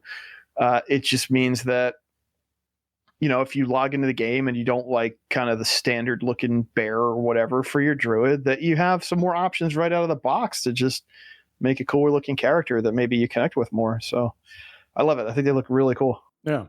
Okay, we got a few blog posts we still need to sort of wrap up in the show here. One of them is the Revival Catalyst and tier gear in general. They talk about how the Revival Catalyst is going to be available the first week of Season 3, which is great. But you're only going to gain a charge once every 2 weeks, which I think is actually fine, because they can eventually, just like they do with it normally, roll that back into being every week, every 3 days, whatever it is, as we get substantially later into the season, if that's something they want to do. That's just a slider they can adjust, which is nice. But I think it makes sense early on to be like, you can essentially get your whole tier set, if that's what you're looking to do, over the first 2 months of this thing happening, if you're not actually putting any effort into raiding and getting tier pieces on your own. I think that's pretty reasonable for folks who are trying to get their tier set all put together. I think that's a reasonable period of time for not actually engaging in the end game content. I think that 7 to 8 week buffer that we've seen with the Catalyst up to this point has just felt terrible. And we've lamented it a lot since last March when we first saw what a Catalyst was going to be like. I think having it available during the first week is kind of extreme, but I like it. It's really swinging for the fences. You get like a particularly good world boss drop or something, and off you go. You get a set piece right away. I mean, there is a little concern for me as somebody who wants to raid and have a raid team, and people that want to raid, that like one of the big benefits of raiding on a regular basis is, yes, you have much more access to tier pieces or loot that you can catalyze, etc. And this does cut that down a little bit, but I don't think it's too bad. I think it's worth experimenting with and seeing how people react to it, because the 7 week lead time was clearly not the right thing. No player was happy with that, regardless of how you played the game or what your approach was or anything like that. That was just way too long. The feature's just sitting there in stasis for 2 months, and I'm holding on to gear in case the Catalyst, opens up, and then this is still my best option. It was really weird. It was just way too long. So I like the change, and I wouldn't say, well, this is the way they should do it every single time. Let's see how it goes. Maybe the correct answer is to have the Revival Catalyst have a charge every week and it opens on week 4 or something, but I think the long lead time has proven to be not the right thing. Yeah. It does mean, though, it takes you 7 weeks. Basically, week 7 after this comes out is when you would get your last piece of 4 pieces, so you can have your 4-piece bonus if you put no other effort in. Obviously, you can get, you can roll bracers and cloaks and all sorts of stuff too. But, if you want to just get your 4-piece set, week 7 is the latest you'd possibly have to wait to be able to get those pieces. Right. If you have zero luck with Great Vault or raid drops or what have you, then and that's really like compare that versus you get your first piece at week 7, right? It's a lot better, I guess, to have your 4-piece versus your 1-piece after 7 weeks. Yeah, they do mention that in conjunction with the earlier opening of the Rival Catalyst, tier tokens will continue to drop on the current 1 to 3 rate relative to non-tier pieces. So we'll continue to see the same chance to get tier pieces, even though they've sort of moved up the speed at which you can get these tier pieces to begin with.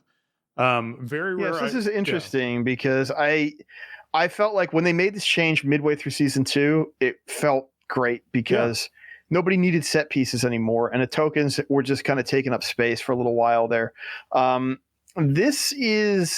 feel like this change is potentially kind of dicey. This is the thing I think that really potentially hampers raid as like that acquisition path that has that benefit with the set pieces, because we're just not going to see as much of them. We're on the mid-season drop schedule at the beginning of this season, so we'll see. I guess my initial gut punch is I don't like this, but then again, it's the perspective of somebody who wants to influence 20 or more people to show up to raid 3 nights a week, right? Maybe it doesn't have that big of an impact because people don't really care if they get the token right now because they have a piece of gear they can catalyze at reset or whatever. That's certainly a factor, right? Because you're just going to have so much earlier access to it. And I don't know. I guess they also have the ability to say if they're seeing not enough acquisition, not enough active bonuses across the board after a couple weeks, like they can always flip the switch and just drop more tokens. Like they can change how the game works. So if they're mixing it up a little bit, I think the end result will probably be not that much different in practice, but will feel better because you will have that catalyst there from day one.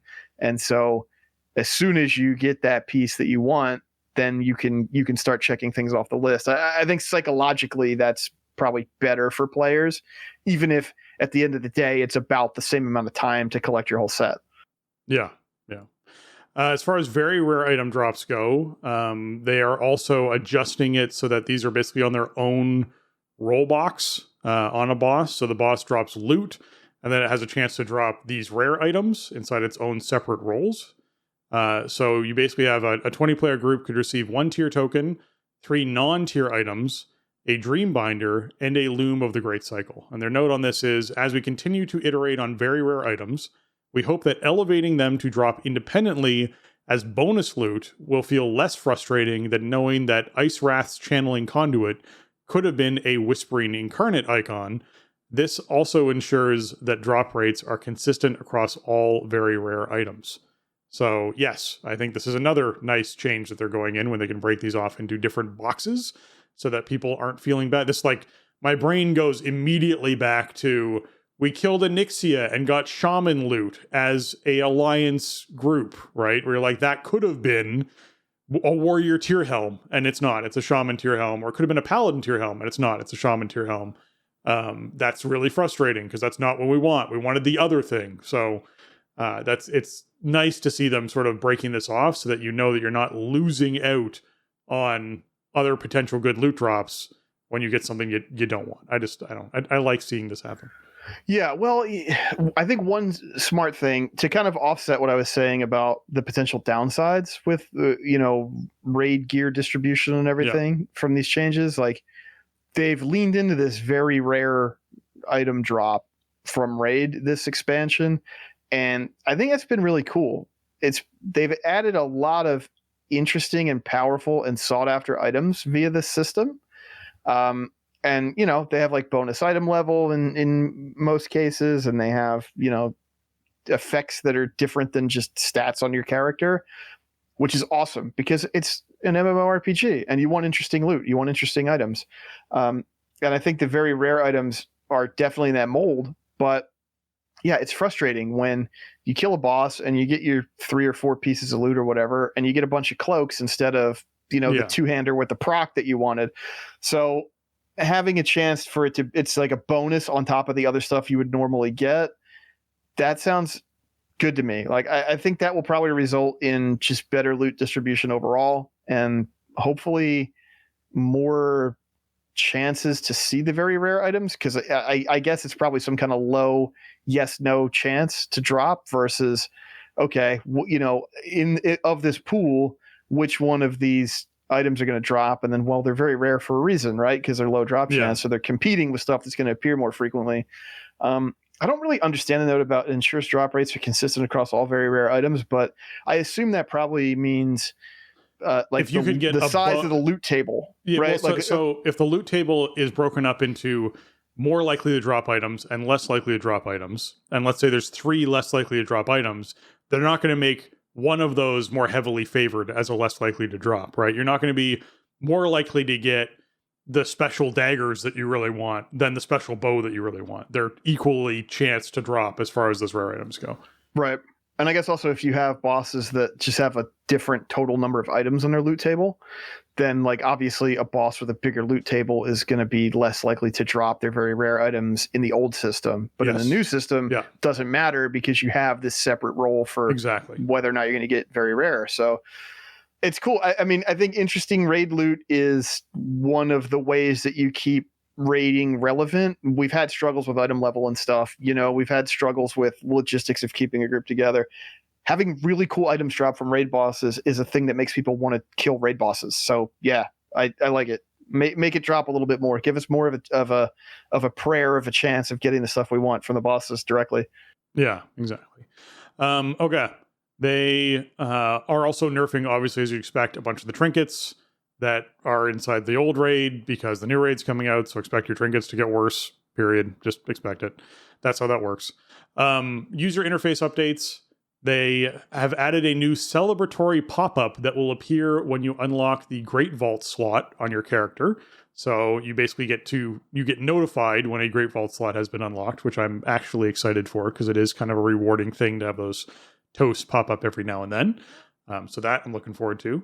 The pre-made group finder now shows the applicant's specialization in the tooltip. No longer will someone go, are you a boomkin or a feral? They will know when you apply to the group which specialization you are. So just keep that in mind. I don't know if that means that you have to be in that specialization when you actually apply to the group. I know that I could apply as both healer or damage or tank if I really wanted to, of all those 3 things. My damage, when I click that box, I don't know if there's going to be like a drop down menu for a tooltip that says, yes, I pick this, or whether it just knows that your current damage spec that you have when you roll into damage is set to something, set to a particular specialization, but somehow it knows and somehow it's going to show people. So we'll have to figure that one out when it goes live. And last but not least, macros can no longer change equipment using /script/run or the Lua API. Equipment can still be changed using regular macro commands such as /equip, but there were people who were like basically running scripts to sort of swap all of their gear out a certain way or force things to happen. Just keep in mind those have been changed up. This probably means there's going to be weak aura changes that need to be changed for your character if you're someone who uses those. Potentially some updates to those things will go out. There'll be, obviously other macros that people have made for you or that you've put together that have to be updated. This type of stuff always messes with that kind of thing as far as the API goes. So just be aware that stuff's probably going to be broken on day one. That's how this normally works when new patches come out. So keep that in mind as well. Okay. Upgrade systems and improvements. We got a big old blog post about the actual upgrade systems and the improvements that they've done to those. Man, this is them basically breaking it down finitely by going, all right, PvE, here's the hero and mythic tracks. PvP, here's the gear upgrade system. Here's all the like crest cap updates and trade updates and like a bunch of things as to how this is going to work out. It's a big blog post. It's worth going through, though, and it's worth covering for folks. So Dragonflight is an expansion that has introduced many changes to World of Warcraft, and one of the largest of those changes is the introduction of the new universal upgrade system in Embers of Neltharion. We're seeing it have a healthy effect on the game, but there's still room for improvement. In Guardians of the Dream, we're keeping the systems in place, but we're making a suite of changes, many based on players' feedback, to make the system both more sustainable and more player friendly. Increase the length of the hero and mythic tracks. So Fractures in Time retroactively added the mythic upgrade track to gear earned above the hero track, allowing players to upgrade their gear from Mythic 1, item level 441, up to Mythic 3, item level 447. This did a lot of good things for high-end players, but we're making a change to address a concern that many had regarding the disparity between the upgrade tracks. Currently, the hero track is 5 upgrade levels long. The mythic track is 3 upgrade levels long. We're lengthening each of those tracks by 1 upgrade. In Dragonflight Season 3, the hero tracks will be 6 upgrade levels long, letting players upgrade their gear to Hero 6 of 6. In Dragonflight Season 2 item level terms, this would be an increase to item level 444.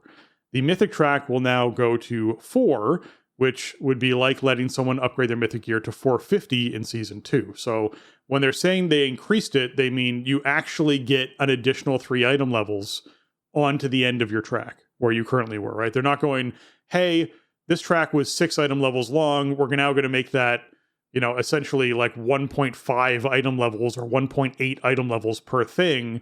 You're actually just getting 3 more item levels. So overall, that's a big change everyone's going to like, is having that extra boost of item level that you can gain. The reason for this change is to directly address the concerns of players have shared around the difference between rewards for each raid tier, that there's no significant benefit to gear earned from heroic raid difficulty and equivalent mythic keystone levels over normal raid difficulty and equivalent mythic keystone levels. After all, when comparing a fully upgraded piece of champion gear and a fully upgraded piece of hero gear, the latter is only one upgrade level higher. However, comparing a hero track to a mythic gear in the same way, fully upgraded mythic gear is 2 upgrade levels higher. We agree with this concern. 2 upgrade levels is more appropriate. Is a more appropriate distinction between rewards from different difficulties of content. So you can look forward to a 6th upgrade level on the hero track and a 4th on the mythic track. So everyone who's PvE can rejoice that you can now push your item levels that much higher on all of those pieces. Jason, what do you think about this overall? It's awesome. Yeah. I love this change because, for one of the reasons that they kind of pinpointed here, like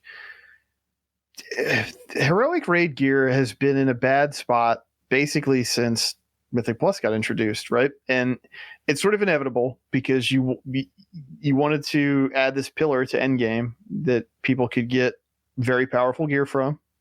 It's a difficult challenge, right? You got to have a well-functioning small group, and you got to earn your gear. But I don't think, in my experience, Mythic Plus for somewhat comparable rewards is as hard as Mythic raiding. So heroic raiding has been in this kind of limbo for years where it's just the gear is just a stepping stone into dungeon gear. And then if you're not a mythic raider, really, then you're kind of maxing out on dungeon gear. And that whole thing is just weird. This doesn't do away with that, but it gives your heroic raid gear a lot more room to breathe, which is nice. You're clocking in at just, a whole extra step into that sort of mythic band. And also now you have a higher ceiling for, your mythic upgradable stuff from Great Vault and what have you. And also we have that mythic track in at the beginning instead of having to come in halfway through the season. So I think, these are good changes. I think this helps. It helps hero track gear have a bit more of a niche, have a bit more like shelf life, whatever you want to call it. Once you've acquired it, it's maybe a little bit more worth upgrading because you can get it closer to that top end, stuff. You could separate it farther from where it dropped, right?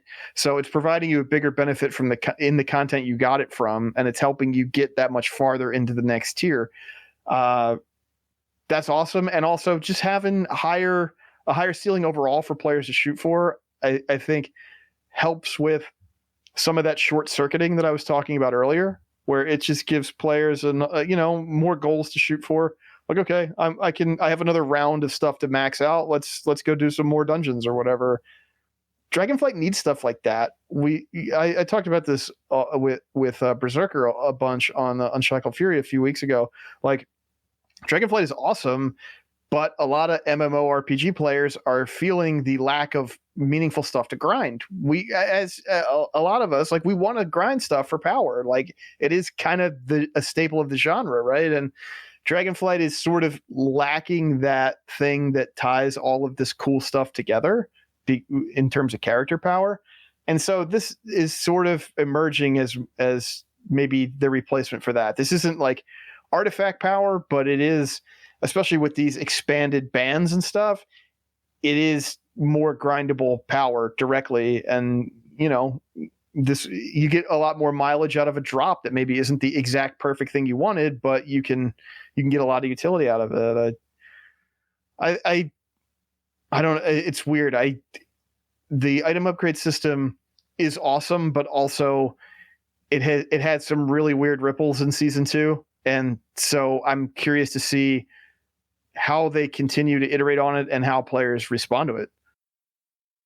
Yeah, the amount of feedback that all of these changes are based on from players is really nice to see.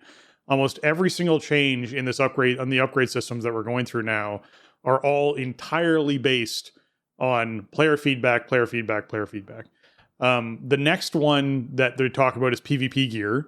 And what they're basically doing is going, hey, you know what? We're going to move PvP gear into the same upgrade system as PvE gear so that players who do one don't have to learn how to do the other. And since there's substantially more players who do PvE content than there are who do PvP content, they're doing it, and the system's designed for PvE is just a more well-formed system. They're moving PvP into that. So basically, when you're doing PvP, you're going to be earning flight stones while you do it. You use the flight stones to upgrade your gear, and you're going to be earning crests. And for doing higher rated content, you'll get better crests that upgrade your gear.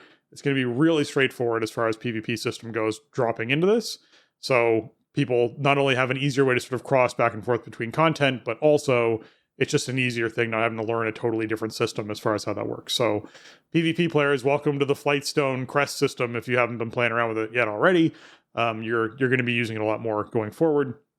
And along those same lines, the biggest complaint that a lot of people had about this whole system was the amount of inventory space that all of this stuff took up, because there's just a ton of stuff in all of this sort of thing. So players will essentially now, when they're actually trying to get crests, have them all drop into their currency tab. So all of your crests and your flight stones and whatnot dump into the currency tab, and players will still be able to spend those crests to create optional reagents for crafting, like it still comes out of your currency. However, since crests will no longer be an actual physical item in your bags, several new reagents called nascent crests will be available for Dragonflight enchanting trainers to purchase for crests. Nascent crests will be used in crafting of enchanted crests. So if you are trying to make enchanted crests for the whole crafting system, they put in a workaround so that they aren't just removing your ability to do this from the game by sorting everyone's inventory, so everyone's inventory isn't cluttered as crap with the ridiculous amount of crests that you could actually get and put together inside the system. So yes, right. You can't put currency inside a work order, right? Yeah, so I think that's the hurdle here. Yeah. With the nascent crest. Is it the most elegant thing in the universe? No. Yeah. Is it a huge win overall? Yes. Like, that is a very minor gripe with a huge win. I mean, you know, you have in season 2, they give the example, even like you have 4 ranks of crests, right? Plus you have fragments. So you have 2 different items per item level band. So you have 8 bag slots that are just this currency, essentially, even though it's not a currency in terms of how, you know, we think of that in the game. They're items that you carry around.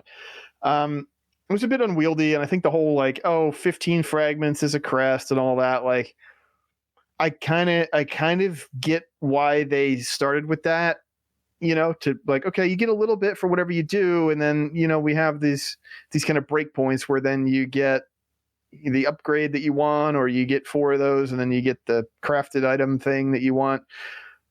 I think overall it just added a lot of bulk to the system for no real benefit. Like, you can just give players the reward directly for the activity and then scale the costs accordingly or whatever. I think that's fine. So a huge win. I think it's just going to make it way easier for people to understand and less of an inventory micromanagement thing. I mean, they even say in the post that they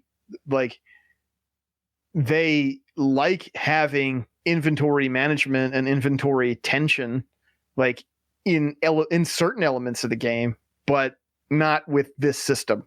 And I agree with that. I mean, I definitely have moments of like, why are these things items in my bags? And initially I was like, how does all of this work? Like, this is very convoluted, like stepping into the beginning of season 2. I figured it out pretty quick, but the initial reaction was like, this is weird.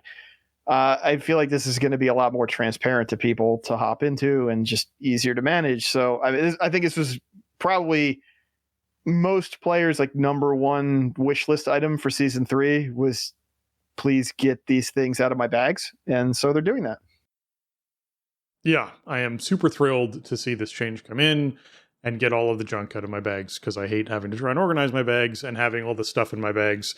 I would lose track of them because some of them would go into your reagent bag. Yep. Some of them would go into your, I was just like, okay, I don't even know where these things are anymore, how many I have. You find them later on when you're actually like doing a search. Yeah, there was a lot of issues. Yeah, the amount of times that like I didn't realize that I had some fragments over here in a slot, and then I had enough fragments to make a new crest, and I didn't actually have to go do something that would give me more fragments. Like, that happened a few times early in the season. Yeah, or somewhere inside your reagent tab inside of your bank, and you didn't realize that they went into there when you dumped all your reagents. I definitely did that. Or like, I'm going to the crafting table to put in a work order for a thing, or I'm trying to like create an item with an enchanted crest, and I don't have my crests in my bags. They're in my reagent bank, and then I can't craft the thing. Like, it's just weird little hurdles like that didn't really make any sense at the time. And then it's like, oh, this is how this works. Like, that's all. Yeah. I would assume is all going away, or at least a lot of that pressure is being removed. So that's cool. I mean, you want it to be a system that players enjoy and feel good about using. So yeah, just streamline it. Yeah, trade ups, another highly requested thing, is now going to be happening. So players who have run out of upgrades to purchase with a given crest will be able to exchange their crest upwards. Trade ups will become available at sort of particular thresholds. And the reason why I'm sort of highlighting these particular words is we don't actually know exactly how this system is going to work with thresholds, because they use they use two terms that I wanted to highlight. One is players who have run out of upgrades is the first part of that sentence, and trade-ups will become available at those thresholds. And so upon reaching 411 in every gear slot, using the same rules as the catch-up discount uses, Drake Shadowflame crests at item level 424, and then Worms ones at 437, trade-ups will become available at those thresholds. So I don't know if that means that you actually have to reach 411 eye level, 424 eye level, and 437 eye level to unlock the ability to start actually upgrading pieces, or if every piece that you're wearing has to actually have full upgrades. But the goal of this is that trade-ups will cost a 6-to-1 ratio. So once a trade-up is available, again, they're using language that makes it sound like you have to unlock this thing by hitting a certain threshold of gear requirement. Players will be able to spend 90 crests to get 15 crests at the higher item level. So this is, a factor to sort of consider as far as the upgrades go. Now, the reason why they choose to use 90 crests as an example is there's now a crest cap, and there's an update to that. So in Dragonflight Season 3, players will be able to earn 90 crests per week for each type. This means that players will be able to purchase 6 upgrades per tier per week at most, down from 10 in Dragonflight Season 2. This cap will still be progressive, meaning if you don't earn enough to reach cap, you won't lose out on the ability to earn crests in the future. While it is possible for players to get all 10 upgrades very quickly, it also means that to keep up, players needed to grind. By adjusting the maximum number, it alleviates pressure to not fall behind while still providing a fully progressive system. Another note is that players were also reaching their item level cap 2 or 3 weeks into the season, and then having no item level reward to look forward to. A common theme in player feedback was that this ran out of rewards too fast for the most dedicated players, and we agree. By lowering a weekly cap, we keep things the same for players who generally never reached any of the old caps anyway, while alleviating the pressure to max out quickly for the most engaged players so they can spend more than 2 to 3 weeks before reaching maximum item level. So Jason, how do you feel about the overall crest cap coming in, as well as the new trade-up system? So the cap is, we have a cap in season 2, but it was so high. And I mean, I never felt any pressure on the cap myself, and I pretty much upgraded whatever I wanted to. I mean, I would have to sometimes kind of plan it out, like, okay, I should do 4 more Mythic Pluses this week above 16 or whatever to get my aspect fragments so I can get some upgrades in. But I was well behind cap pretty much all season. So it does kind of slow people down at the beginning. And I think some players, like not the way I play, but some players might get pinched by that a little bit, where in season 2, you could earn a lot of upgrade currency, almost twice as much, right, as what you'll be able to earn in season 3. If you think about it that way, it's a little weird because we're moving currencies around and numbers are shifting. But overall, it's fewer upgrades you can get off the jump, right? I think that's probably the bigger driver here. Like they mentioned a thing that like, oh well, players that won't feel a pressure to grind dungeons or whatever out to keep up and to cap every week. Like it just means they're going to hit the cap sooner, which means that the amount of work or chore that you're doing, if you will, is lower. That's what they're basically saying. They're basically saying, hey, you know what, you're going to hit this cap faster, so you aren't doing as much, oh my god, I have to be on 5 nights a week doing Mythic Plus dungeons to hit the cap so that I can get the maximum reward, so I can, because everyone wants to max out in those first few weeks, for sure, as far as what they're actually able to do in their playtime. And so this helps people hit that cap easier and relieves some stress. Right, yeah. I just don't think the cap really came into play for a lot of people in season 2, at least not people in my orbit, right? I knew one guy who was like very into capping on crests every week, and he could never really explain to me why. It's like, why do you care, dude? What do you need the crest for? What are you upgrading or whatever? And he's like, oh, nothing. I just like, hitting the cap every week. So I think a player like that probably doesn't really care what the cap is, because they're just going to do it until like the number turns red or whatever. Right. Yeah. So overall, I mean, I think that part is okay. I don't think it's going to affect my approach very much at all, unless I get just absurdly lucky with drops, and then I'm sad that I can't upgrade my drops fast enough because I got so lucky. But then I'll feel good that I got lucky with drops, right? So there's kind of a trade-off there. Yeah. As far as trading up goes, I sort of can't believe they're putting this in, because it's kind of awesome. It's amazing. Yeah. Because like this season, for whatever reason, I haven't gotten rid of my my worm crests. I don't know why.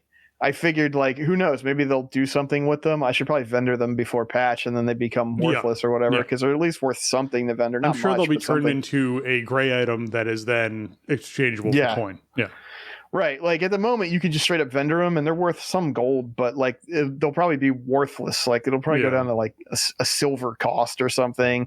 But I ended up with, I don't know, 50 plus, maybe more than that. Because I mean, we still did so much heroic rating and stuff.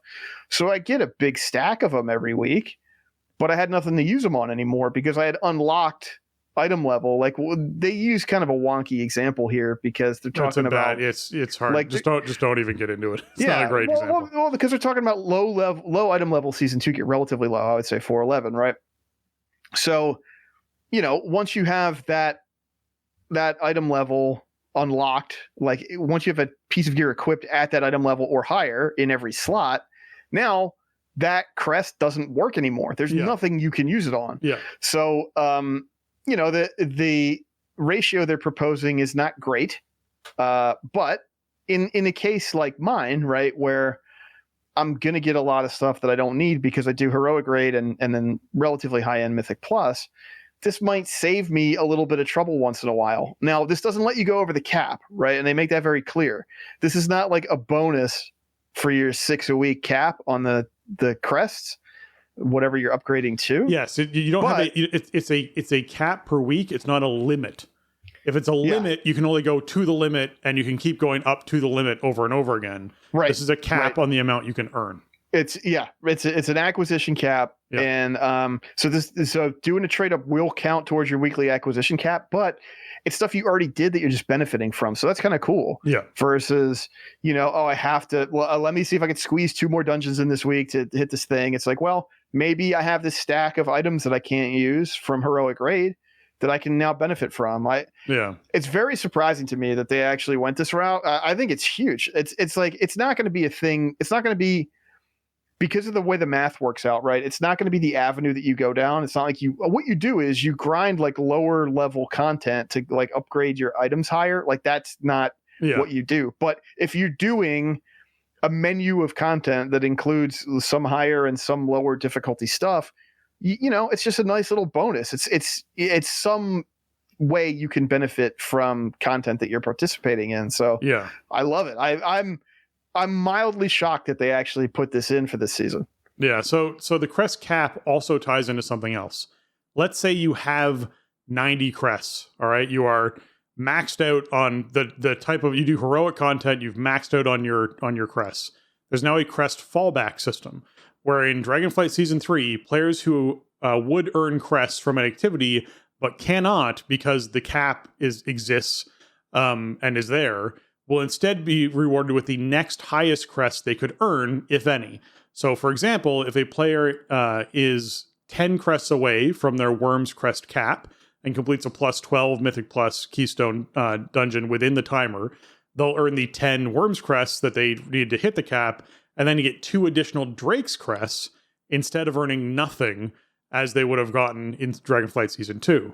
So if they're also capped on Drake's quests, they'll then obviously earn Whelplings instead. It'll drop down to the next highest level. So we're also seeing them go, you know what, this isn't super useful for everyone out there, but maybe it is in the sense of maybe you've maxed out all of your Worms stuff.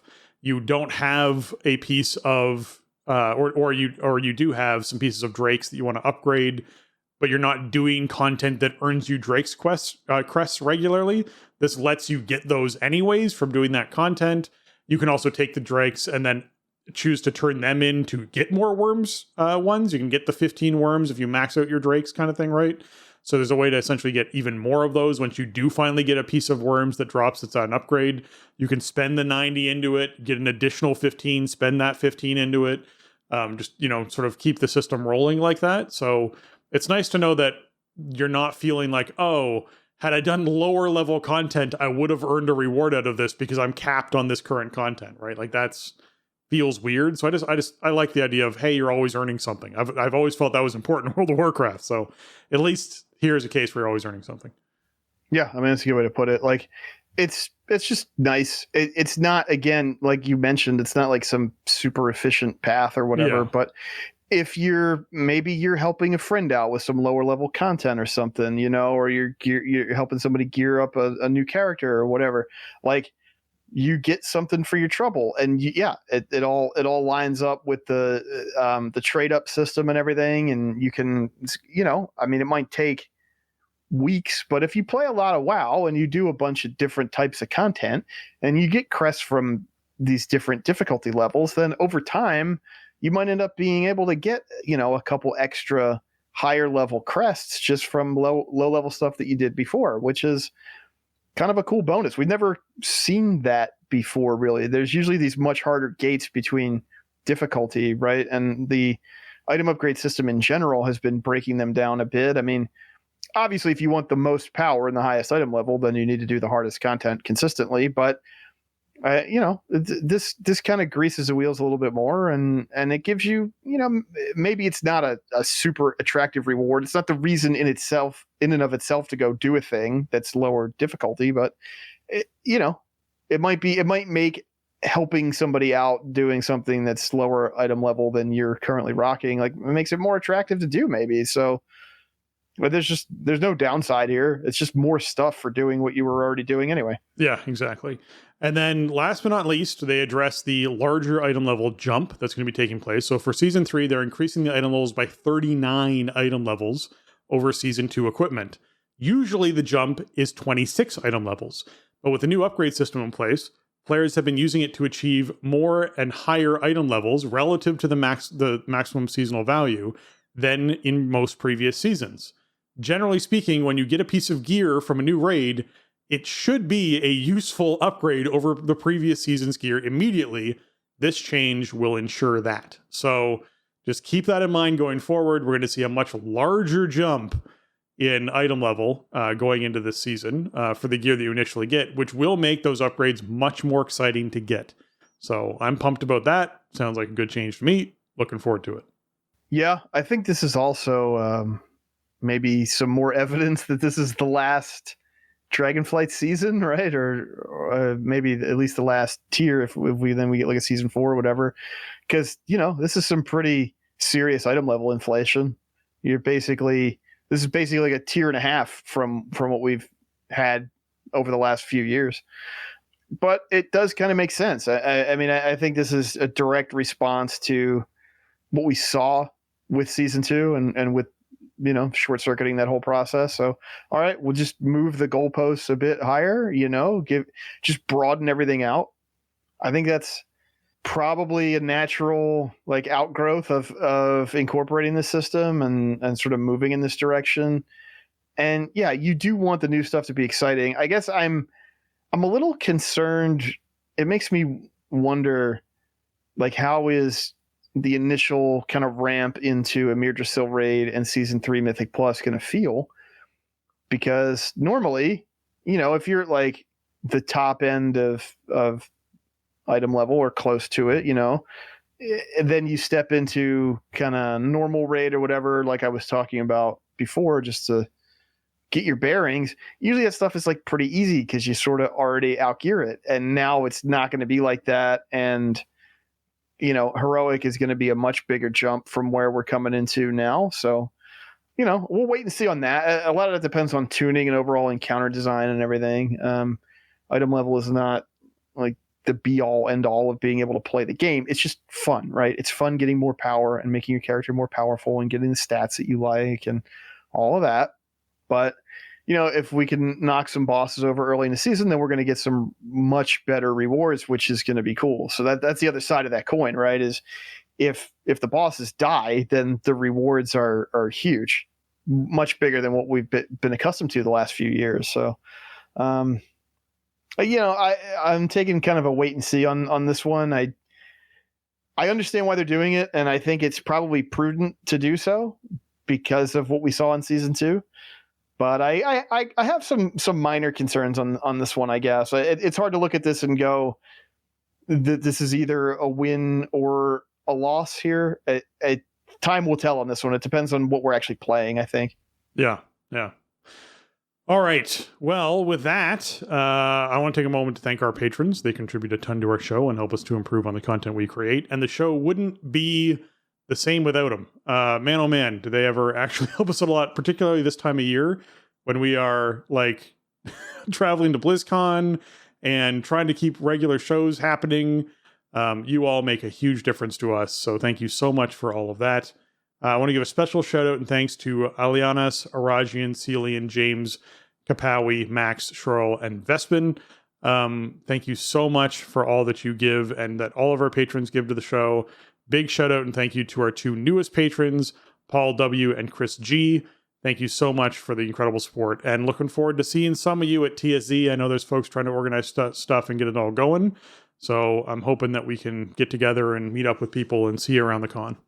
Absolutely. Welcome aboard, new patrons. Thank you so much. And thank you to everybody who's contributed past and present to the Patreon. It has helped the show tremendously. And yeah, I mean, we talk about it all the time, but just trying to keep the show on any kind of a consistent release schedule this year has been a challenge, and it wouldn't really be possible, I think, without Patreon support and the patrons, chipping in and helping us keep the show running. So thank you all. And hop in the Discord if you're going to BlizzCon. If you're going to be there, let us know.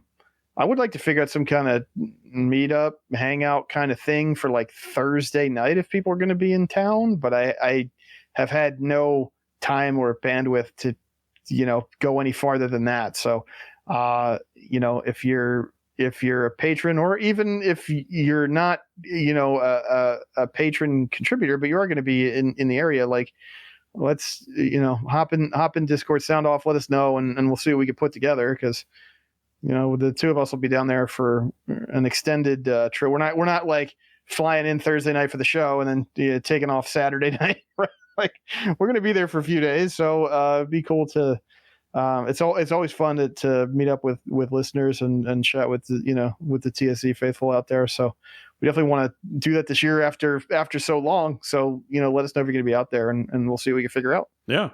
Another great way to support the show is by heading over to your iTunes, your Apple Podcast, leave us a 5-star review. They really help out our show and help more people find the show. This one comes in from Happy Thoughts 22 in New Zealand, entitled Great WoW Podcast. Says, great podcast for a casual player and to know when to jump back into the game. Was even worth spending 5 minutes figuring out how to review on Apple Podcasts. Thank you so much for spending the 5 minutes. It is brutal, I know, having to deal with that website to figure out how to do it. But you really do help us out. And man, Happy Thoughts 22 is a great name. And for whatever reason, it just rings New Zealand to me, because I feel like there's a lot of very kind, happy people there. So thank you so much for leaving us the review. We really appreciate it. Absolutely. Thank you for braving the iTunes, Apple Podcast navigation to get in there and write up the review. I do appreciate the time and appreciate the kind words, and glad you're enjoying the show. And thanks for taking the time. Yeah, that's going to wrap up episode 602 of The Starting Zone. If you want to check out show notes for this episode or leave us a comment on the show, you can go over to thestartingzone.com, the official website for the Starting Zone podcast. You can also find us on Patreon at patreon.com/thestartingzone. If you want to contact the show and leave us your feedback or email us a question, you can email us at thestartingzone@gmail.com, or reach out to us on Twitter at thestartingzone, or over on Discord, thestartingzone.com/discord. Join in on all the conversation that happens there. We've had a flurry of people buy t-shirts, which makes me very happy. So if you want to get your hands on some TSE gear, some t-shirts, things like that, go over to TeePublic. That's teepublic.com/stores/thestartingzone. You can check out all the sweet designs on shirts and mugs and stickers. There's also a link to it in the bottom of the show notes if you're ever curious. And Jason, where can folks find you on the internets? Best place to find me, as always, is over on Twitter. You can find me over there at Shieldwald. I will never call it the other thing. As long as it's online, it's Twitter to me. Damn it. So come say hi over there. You can also, I do have a channel at twitch.tv/Shieldwald. You can't find me streaming on there for a little while yet, though. Yep. But, come check out the Twitch channel. I'm hoping to get streams back on a more regular basis once we get back from BlizzCon, my ISP willing. I also have a channel over at youtube.com/Shieldwald, and I have like simulcasted streams to both, but that most of the time lately I was having trouble just getting the stream out to one source, so two was out of the question. But check the video channels out. I once I have some time to actually sit down in my house and play WoW, then streams will be happening. So come say hi over there as well. Nice. If you're trying to find me, you can find me on Twitter at Spencer_Downey, over on Twitch at twitch.tv/SpencerHD, or on YouTube at youtube.com/@SpencerHD. And with that, for Jason and myself, we want to say thanks for listening, and jobs done.